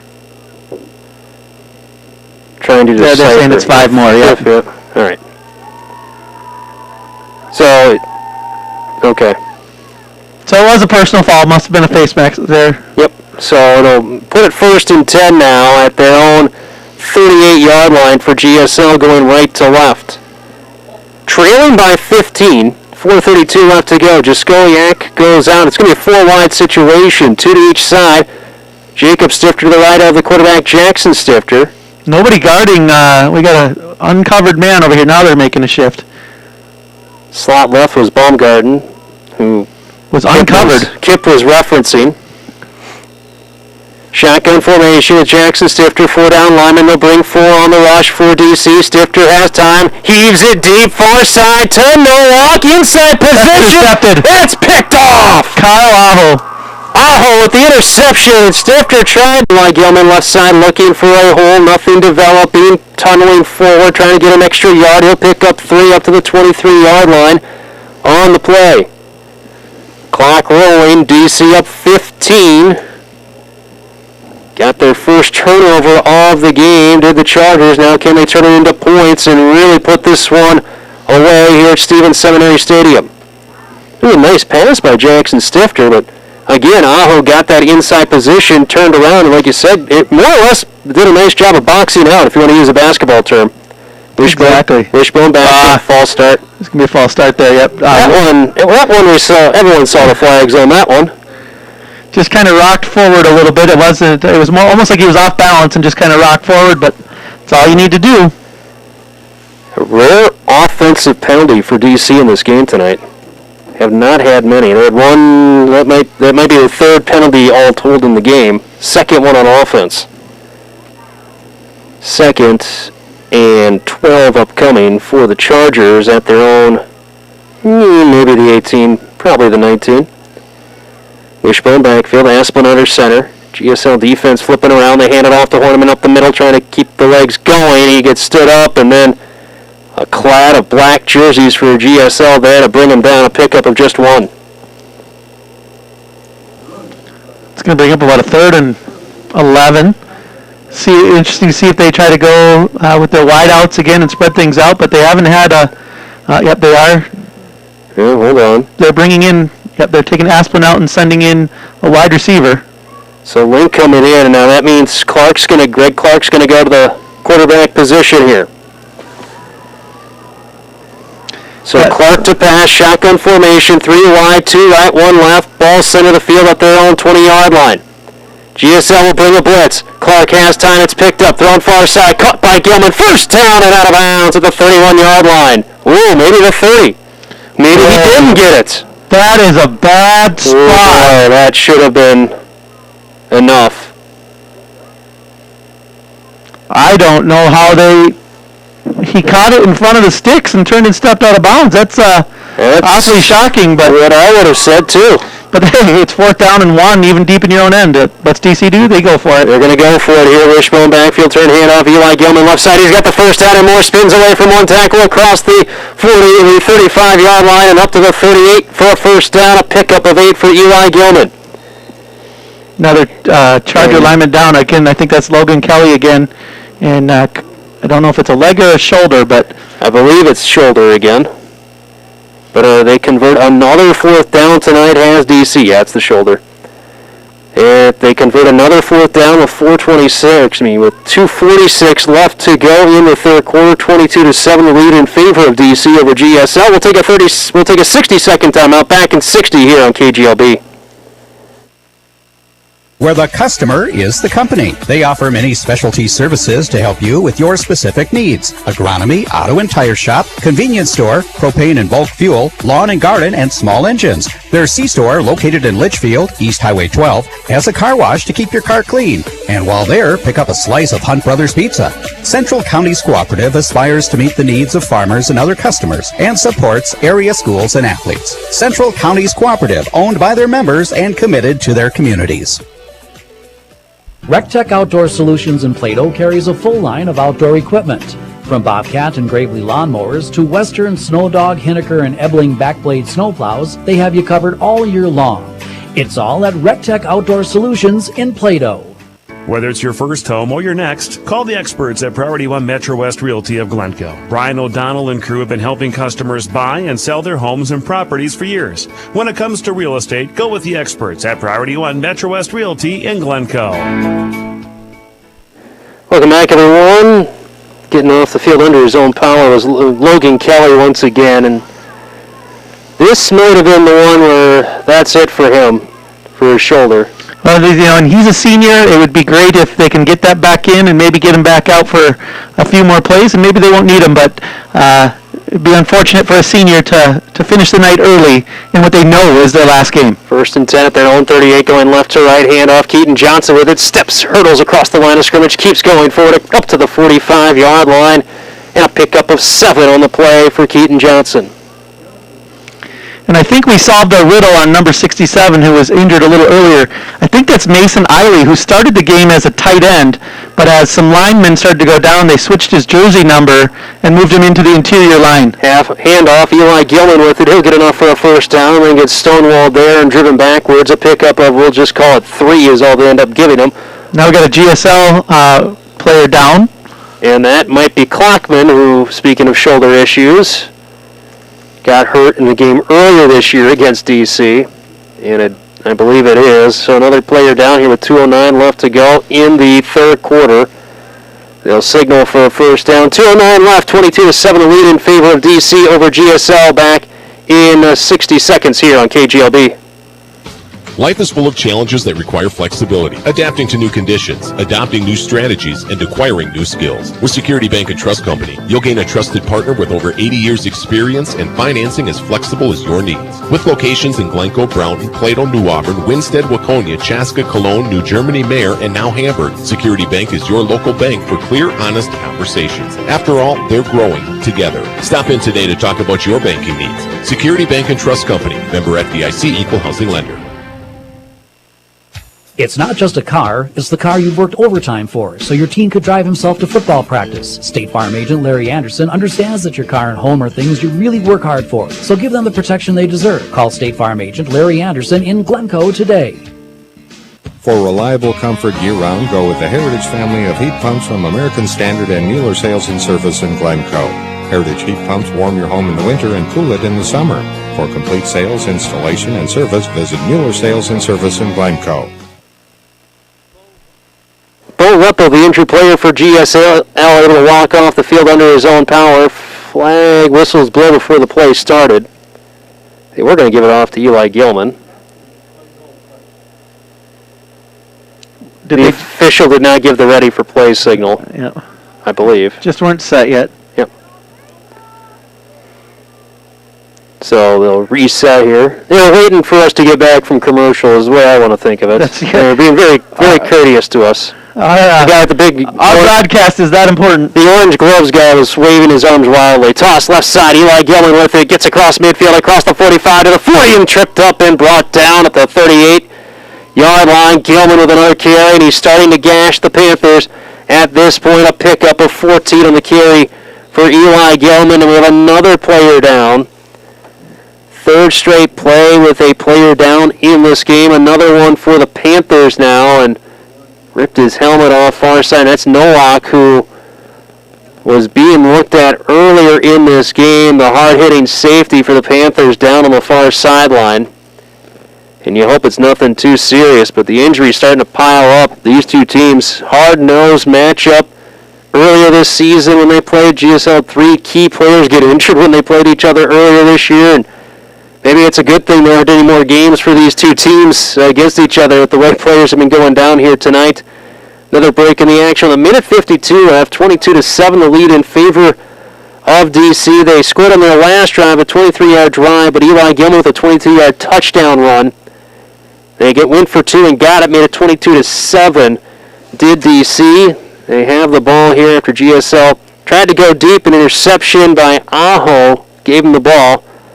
But player down far sideline. We'll take a 30-second timeout. We're back here in 30 on KGLB. Is your vehicle ready to transition to winter? Well, at Hope Motors in Cokato, we have a great selection of new and used vehicles, many of which will come with a complimentary lifetime powertrain warranty that'll ease you into winter. Hope Motors on Highway 12 in Cokato. Don't forget, we're the home of great service guaranteed, complimentary lifetime powertrain warranty, and much more. Come and see us online at www.hopemotors.com or in person on Highway 12 in Cokato. Zach Nowak, the injured player for GSL, getting helped off the field, at least initially. He says, no, let me walk off the field. If this is it, let me walk off under my own power.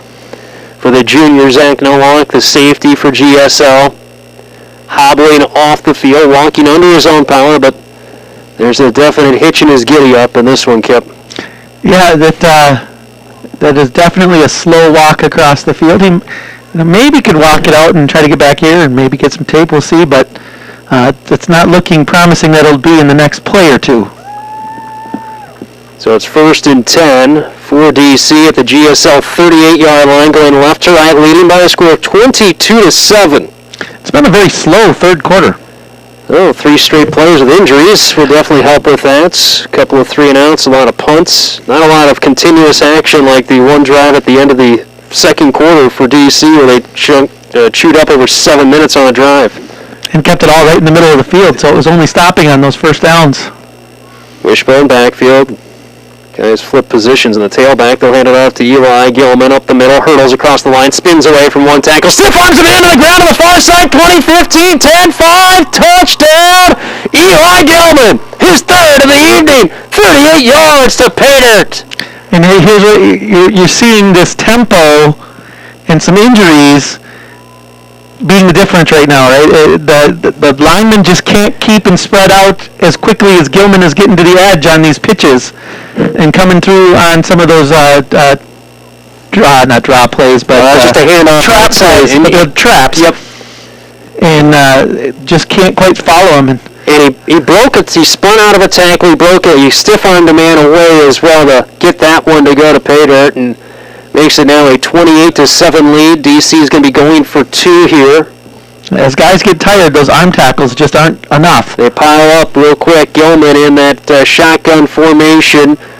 A wing T shotgun. He's going to keep it. Try and go left side. Spun around. He'll be brought down. Warner will sack him back on the 2-point conversion. But the touchdown still counts. 28-7 the lead in favor of DC with a minute 15 left to go in the third quarter. You're listening to Section 2 AAA football on KGLB. Back after this. If it can be built, make one call to Steve Shower & Sons Construction between Glencoe and Silver Lake. They specialize in cement work, pole barns, reclads, new construction, houses, and remodeling. They have many satisfied customers throughout the area. Call Steve Shower & Sons Construction today.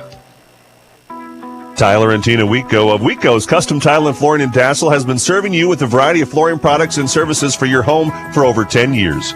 Wico's invites you to stop by their showroom to see their selection of carpeting, ceramic tile, laminate, hardwood, and vinyl. They offer design, layout, estimates, and installation. Give them a call today at 320-275-1990 or visit them right on Highway 12 in Dassel. Wico's Custom Tile and Flooring, a proud supporter of area schools and activities. I got him. 38-yard touchdown run for Eli Gilman. Tried to go for a 2-point pass, was sacked on the play by Nathan Warner, and Warner got hurt on the play. Took him a little while after that 2-point conversion finished to get up, and now he's walking off the field under his own power gingerly. We did got a score update on the Litchfield Rockford Section Championship game. What's the score on that one? Litchfield was up 35-7 at the half is the report that we received. Okay, on the Glencoe Light and Power scoreboard, they're up 35-7, 28-7 here in favor of DC. That was an 80-yard drive that took 7 plays, a 38-yard touchdown run by Eli Gilman. The pass failed. 28-7 took 3:08 off the clock. Adam Bartles Kiplink with you here. 3-score lead in favor of DC over GSL, and you're starting to see that GSL defense getting worn out. Injuries piling up to go with it, which makes it even more complicated for him. Zach Nowak down. Warner looks like he'll be okay to continue on in this game. He is hobbling a little bit on the sideline, but he's doing some stretches. He sucked down some water, so hopefully just, if you're a Panther fan, hopefully just a cramp for him, but Nowak looks like his day is done. Kickoff is away by Berquist, going left to right. Kickoff caught back at the 15, up the middle with it, shooting through a gap up to the 30-yard line and down there. It'll be 1st and 10. Excuse me, that was Bo Leppel, who got hurt earlier in the last drive. He comes up a little gingerly, but he looks good to go. 1st and 10 at their own 30-yard line, going right to left for GSL, trailing by 21 with a minute 8 left to go in the third quarter. Again, with the home run threat of Mitchell Jaskoyak, if they can just pound one out right here to be down 2 scores coming into the fourth quarter isn't unsurmountable. High formation, they're going to option play right side, and that play was sniffed out from the word go. Jackson Stifter will lose 6 on the play. What was really slick about that play, did you notice Jack Hillman, one of the cornerbacks for DC, slipped in between Stifter and Jaskoyak, and there was no pitch lane. So he was, once he was cornered, he was cornered. Yeah, there was nowhere to go. I thought it might be a dive play to Jacob Stifter, but he kept it, tried to go option left side, and nothing developed there. 2nd and 15. Make it 16, actually, for GSL. 30 seconds left to go. High formation, nobody out wide. Turn, handoff, Jaskoyak right side with it, trying to find something, not much there. Dives forward for a pickup of 3. I'd have to imagine that's going to end the quarter. West GSL hurries it up here with 15 seconds left to go, trailing by 3 scores. That will be it for the third quarter of action. It saw DC add to their 7-point lead. They're now up 21, 28-7. DC leads on the Glencoe Light and Power scoreboard. We're back in 60 seconds of the fourth quarter here on KGLB. Parts City Auto Parts of Cokato takes pride in providing their customers with the best inventory, service, and pricing possible.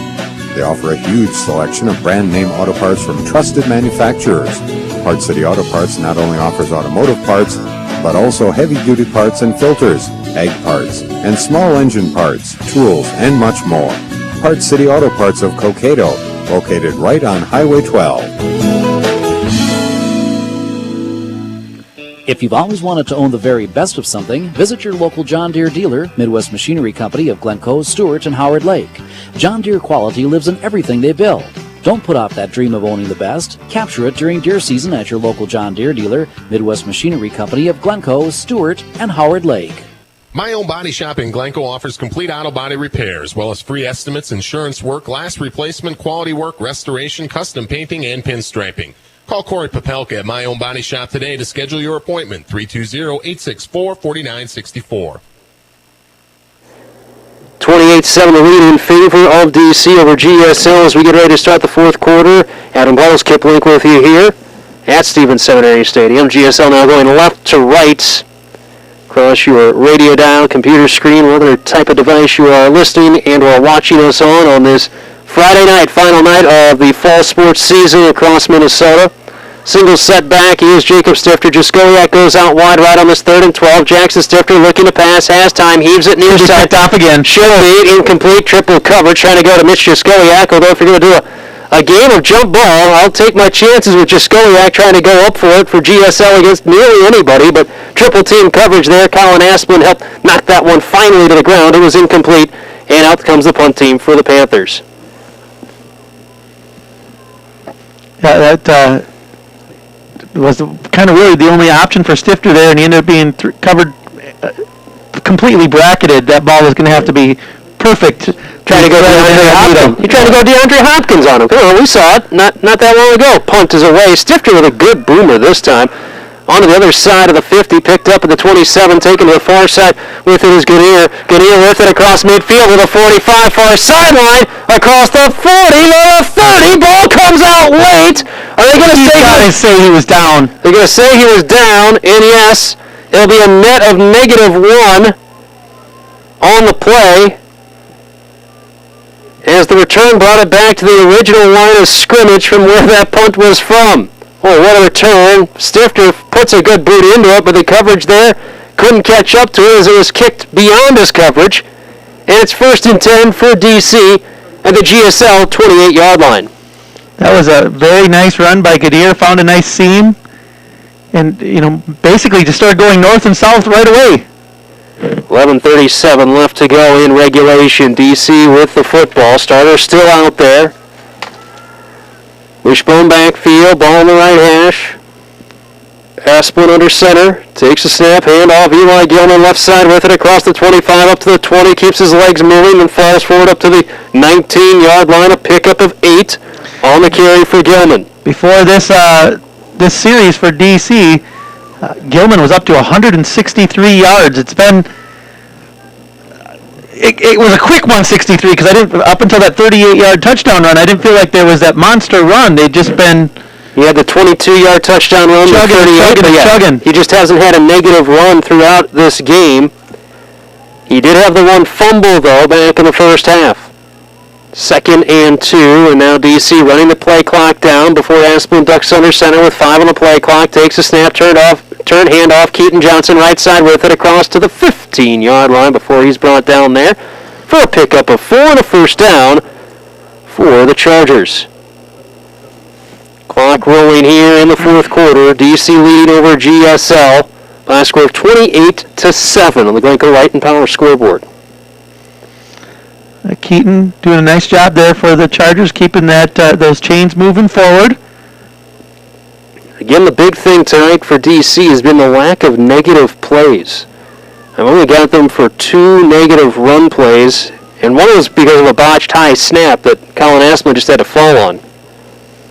Wishbone backfield at the GSL 15, handoff. Eli Gilman up the middle trying to search for a seam, trying to find anything. He gets bear hugged down to the ground for a pickup of just 1 up the middle going left side. Yeah, the only other big negative play was the punt that didn't happen to start the game. Yeah. And then you had the one fumble by Eli Gilman, but otherwise it has been a very dominant performance by the DC defense, especially here tonight. The only touchdown DC gave up was because of that bad punt that set up GSL 1st and 10 at the 11-yard line of DC in their first drive. They scored right away, but boys, since then there's not been a lot of movement offensively for the GSL squad. Yeah, DC kind of keeping their pace of 3 times as many offensive plays as GSL so far in this game. Wishbone, toss, play, right side. Johnson looking for a cutback lane, finds it across the 15, spins out of a tackle, the 10, then knocked out of bounds at the 7-yard line. A pickup of 8 on that toss play to the right for Keaton Johnson. Dassel-Cokato, that was, my app updated, that was a 59th play to just 22 for GSL. And that's the hands on the hips on the defense for GSL, just getting worn out. Injuries starting to pile up. Bo Ruppel back out there on the field. 3rd and 2, handoff. Keaton Johnson up the middle with it. Hops his way forward up to the 5-yard line. Should be enough for a first down, and it is. And it's just, tonight has been one of those nights where it's every time they need 3 or 4 on a 3rd down, they get exactly that and enough for a first down to pick up a 3 for Johnson and a 1st and goal.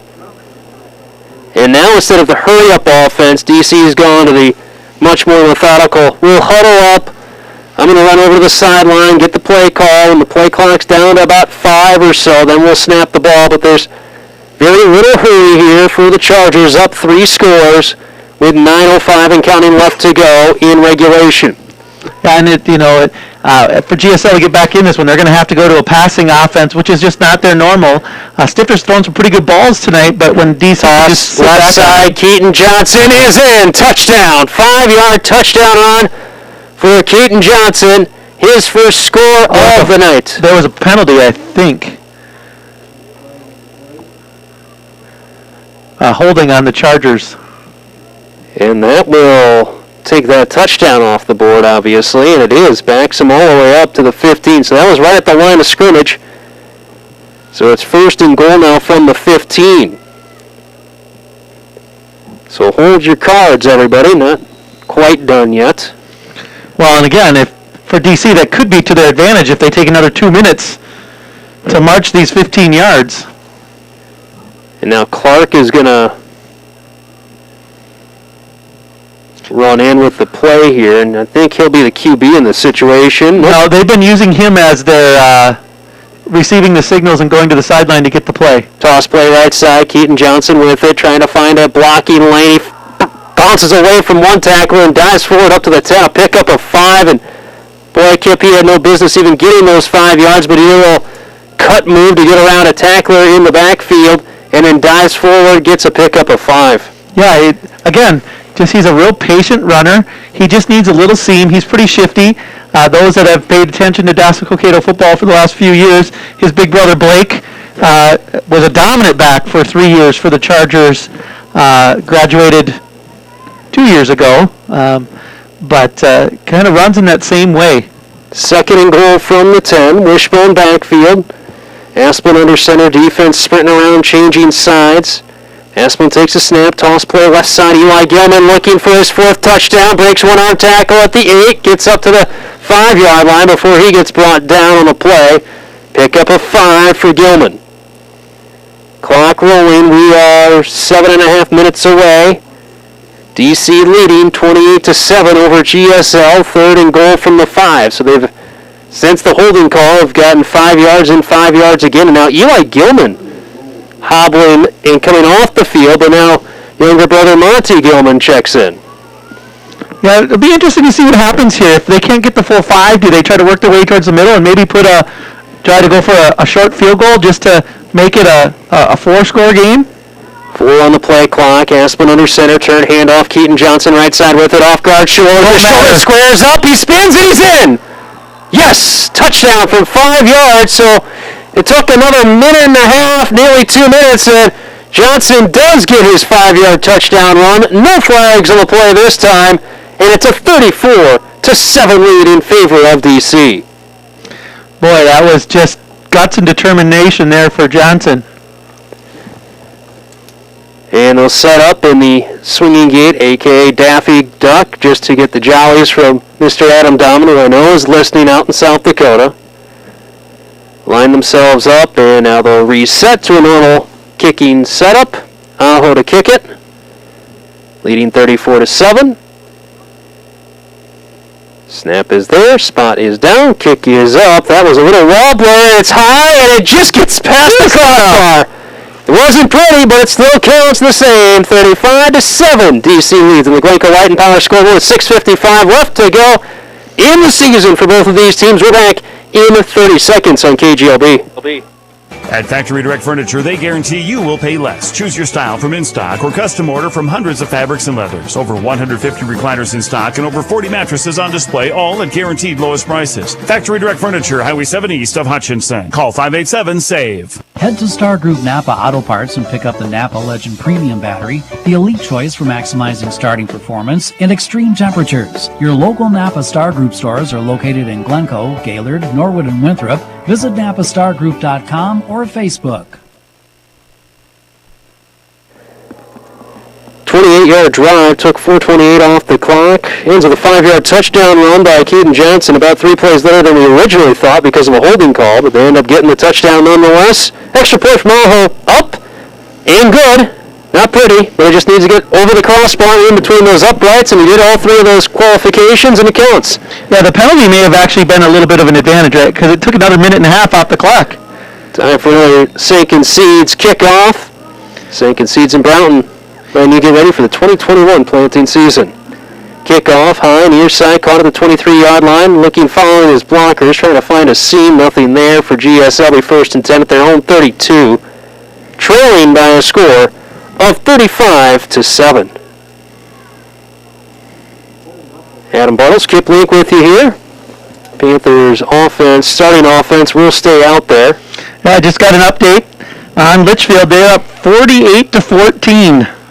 So you're saying I'm thinking they will be called the section champions. And congratulations to the Dragons on that. Well deserved. And a great season.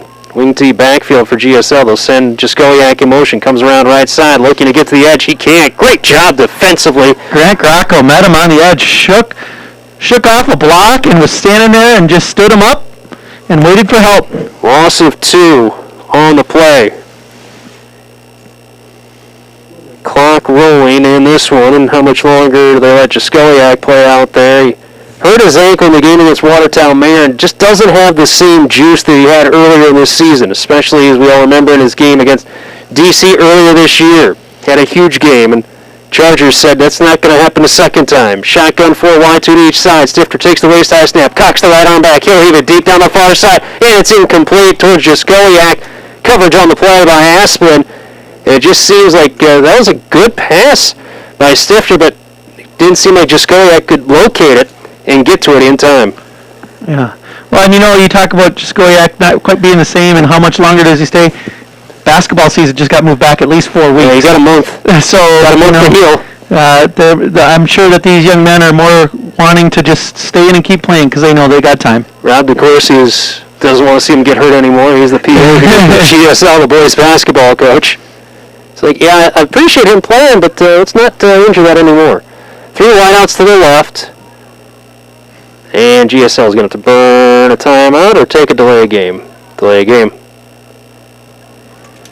Didn't have the setup right. They'll take the 5-yard penalty. It's 3rd and 12 anyway. 3rd and 17 now with 6:05 left to go. Clock wasn't moving since that was an incomplete pass on the previous play. So they'll back him up 5 yards. A lot of confusion coming out of the huddle there for GSL between 3 guys going left, then one came out. I don't know if Butcher knew if he was supposed to be on the line or out wide on the right side.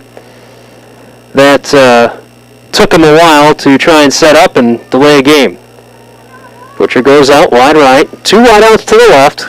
Klockman slot left. Wide left is Jaskowiak. Single set back is Jacob Stifter. Blitz coming right side. Jackson Stifter hit, wrapped up, brought down. Great job holding on to the ball on that one. Grayson Launderville just rushed around the outside and just out-quicked the line there to wrap him up from behind. That brings up a big long 4th down. Punt team will come out. Loss of 3 on that sack. Offensively today, GSL is going to be held right around 50 yards right now if things stay where they are. If they don't get the ball back, they're going to be looking at about 50 total yards of offense tonight. You got to really credit the Charger defense here. Having a game plan and really putting the pressure on GSL. Punt is away. It's a high one. Caught on the far side by Link. Link with it across midfield to the 45 to the 40. He's met, brought down there. Nice double leg takedown on the play by GSL, and the GSL is looking for a roughing the kicker, but I think he got blocked into him is what the ref is saying. But he was down on the ground. I didn't see how Stifter was hit, but he was on the ground at the end of that punt. So they start 1st and 10 at the GSL 37. That's several punts tonight that have ended up inside of where GSL needed to just even get a first down, that they are not getting a whole lot of net return on those. Panthers are going to call a timeout with 5:15 left to go, trailing by 35-8 on the Glencoe Light and Power scoreboard. This timeout brought to you by Bergman Interiors, serving the Glencoe, Hutchinson, Waconia, and Winstead areas. The decorating store at your door. Great people, great products, great service. We've got you covered. Bruce and Deb very happy for that timeout to be called, as we appreciate them for sponsoring one of the oldest sponsors for GSL football throughout the years. Halligan and Josh Monahan on Panther Sports Weekly were on earlier this season with the COVID special shows. And reminder, you can always go back to the KDZ.com, check it out. Those are all posted on the website, so you can check out if you missed any of them for the state championship teams of years past for GSL, or Tim Halligan and Josh Monahan, former play-by-play and color guys for the games. They reminisced about the good old days and how long Bergman Interiors have been a part of Panther football for pretty much as long as Panther football has existed as is. Dive play up the middle with him. Was that Horniman on the carry? Yes. Yes, pickup of 3. So the starter's still out there on both sides, and again, this is probably one of those spots, Kip, where everyone's got a month off after tonight, so no one really wants to leave the field. No, and especially knowing it's the last game, right? I mean, some of these, I wouldn't be surprised if there's some seniors on the sideline that haven't seen a lot of playing time that maybe start getting brought in, but at the same time, this is it, and they know it's it, so. Asplin under center, toss play right side, Keaton Johnson with it, trying to find the edge, cut back, nothing there, brought down, no gain on the play for Johnson. Or the other thing you'll see is start seeing the seniors brought off in mass, right? Let them get some accolades from their parents that are over on the other side here tonight. Johnson's 20th carry of the game. And as you said there, Kip, there goes Keaton Johnson. Eli Gilman's still out there, or maybe he just came out for the play, I'm not sure. He was out for the last play, right? Monty came in. So wishbone backfield, you got the Gilmans as the tailback. Eli left, Monty right, Horniman still the fullback, 3rd and 6. Hand off to Monty. He'll go left side with it, trying to find a cut lane. He'll get to the outside at the 30, the 25, held on by Clockman and swung down at the 20-yard line. But still a pickup of 14 for Monty Gilman in his first carry of the evening. It's starting to shuffle some of the backs in and out. Eli coming out this time. Keaton Johnson. Keaton back in, yep. Clock stopped since he was knocked out of bounds on that one. Clockman coming off the field. That may be the final time for his career at GSL. Seeing it on the Panthers side as well. Preston Cleve, senior, check it in real quick, or he will be after this snap. 1st and 10 at the GSL 20. Toss play to Monty Kiff. Monty, he picks it back up at the 30, stumbles there, and now is brought down from behind. Good tackle by Brett Lipke on the play to bring him down. Is Monty Gilman for a loss of 8 on the play. And Kip, that one was the little spiral hip toss pass that they tried. Monty never got his hands on it. Yeah, and then unfortunately by the time he picked it up, he was pretty far buried back there, so good job of just picking it up and keeping the ball, letting the clock run. He stayed in the middle of the field. Another update from Litchfield. Rockford is not closing the gap. It's now 55-14. You don't say. Devin Forcier, the senior, checking in for GSL. 2nd and 17. Asplin to hand it off. Monty Gilman, right side, finds a little cutback lane to the 25, up to the 24 before he gets stopped there. For a pickup of 4 on the play, clock rolling. You know, it's always a good sign when the coaches are walking by behind us here in the press box. They're wrapping up upstairs. They're shutting down their equipment and calling it good. Another sub about to check in. Kyle Essie going to check in for GSL defensively. Another senior getting a chance to come in here late in this game. Jacob Van Dorp coming out. 3rd and 13, 2:15 counting left to go. Hand off up the middle with it. Horniman across the 20 and brought down at the 16-yard line. Pickup of 8. And they'll just keep it right in the middle of the field. It'll be 4th down, and they'll go for it. And if they get it, let the clock roll. And if they don't, clock will stop and give just a very little bit of time for GSL to maybe recognize some of their seniors. Carter Rushmeyer just checked out for the final time for GSL. 4th and 6 upcoming for DC at the GSL 15-yard line. Wishbone backfield, Asplin under center. Hand off, Horniman up the middle, keeps the shoulders moving. He'll have a 1st down, and what is very on point for this game tonight. He needed 6, he got 7. It's a 1st down, and that should result now in some kneel downs for the Chargers the rest of the way. Unless GSL decides to use timeouts here, that will be it. Jacob Christensen, the senior, checking out one last time for the Panthers. And for DC, I think you're about to see the same thing. Starting to see more of the underclassmen being called over by the coaches. And he thinks there's going to be a timeout and have these starters check out one last time. Minute 5, they'll have to call a timeout here with a minute 1 left to go. 35-7 lead in favor of DC. This timeout brought to you by Bergman Interiors, serving the Glencoe, Hutchinson, Waconia, and Winston areas. Celebrating over 42 years of service, quality, and value. Call for your free in-home redesign studio appointment today. Yeah, seen a lot of helmets being picked up over on the DC side. Going to see some substitutions here. A lot of those jackets keeping them warm got flipped to the ground real quick. 35-7 the lead in favor of DC. They'll finish 3rd place in Section 2 AAA. Litchfield's going to win the section, defeating Rockford tonight.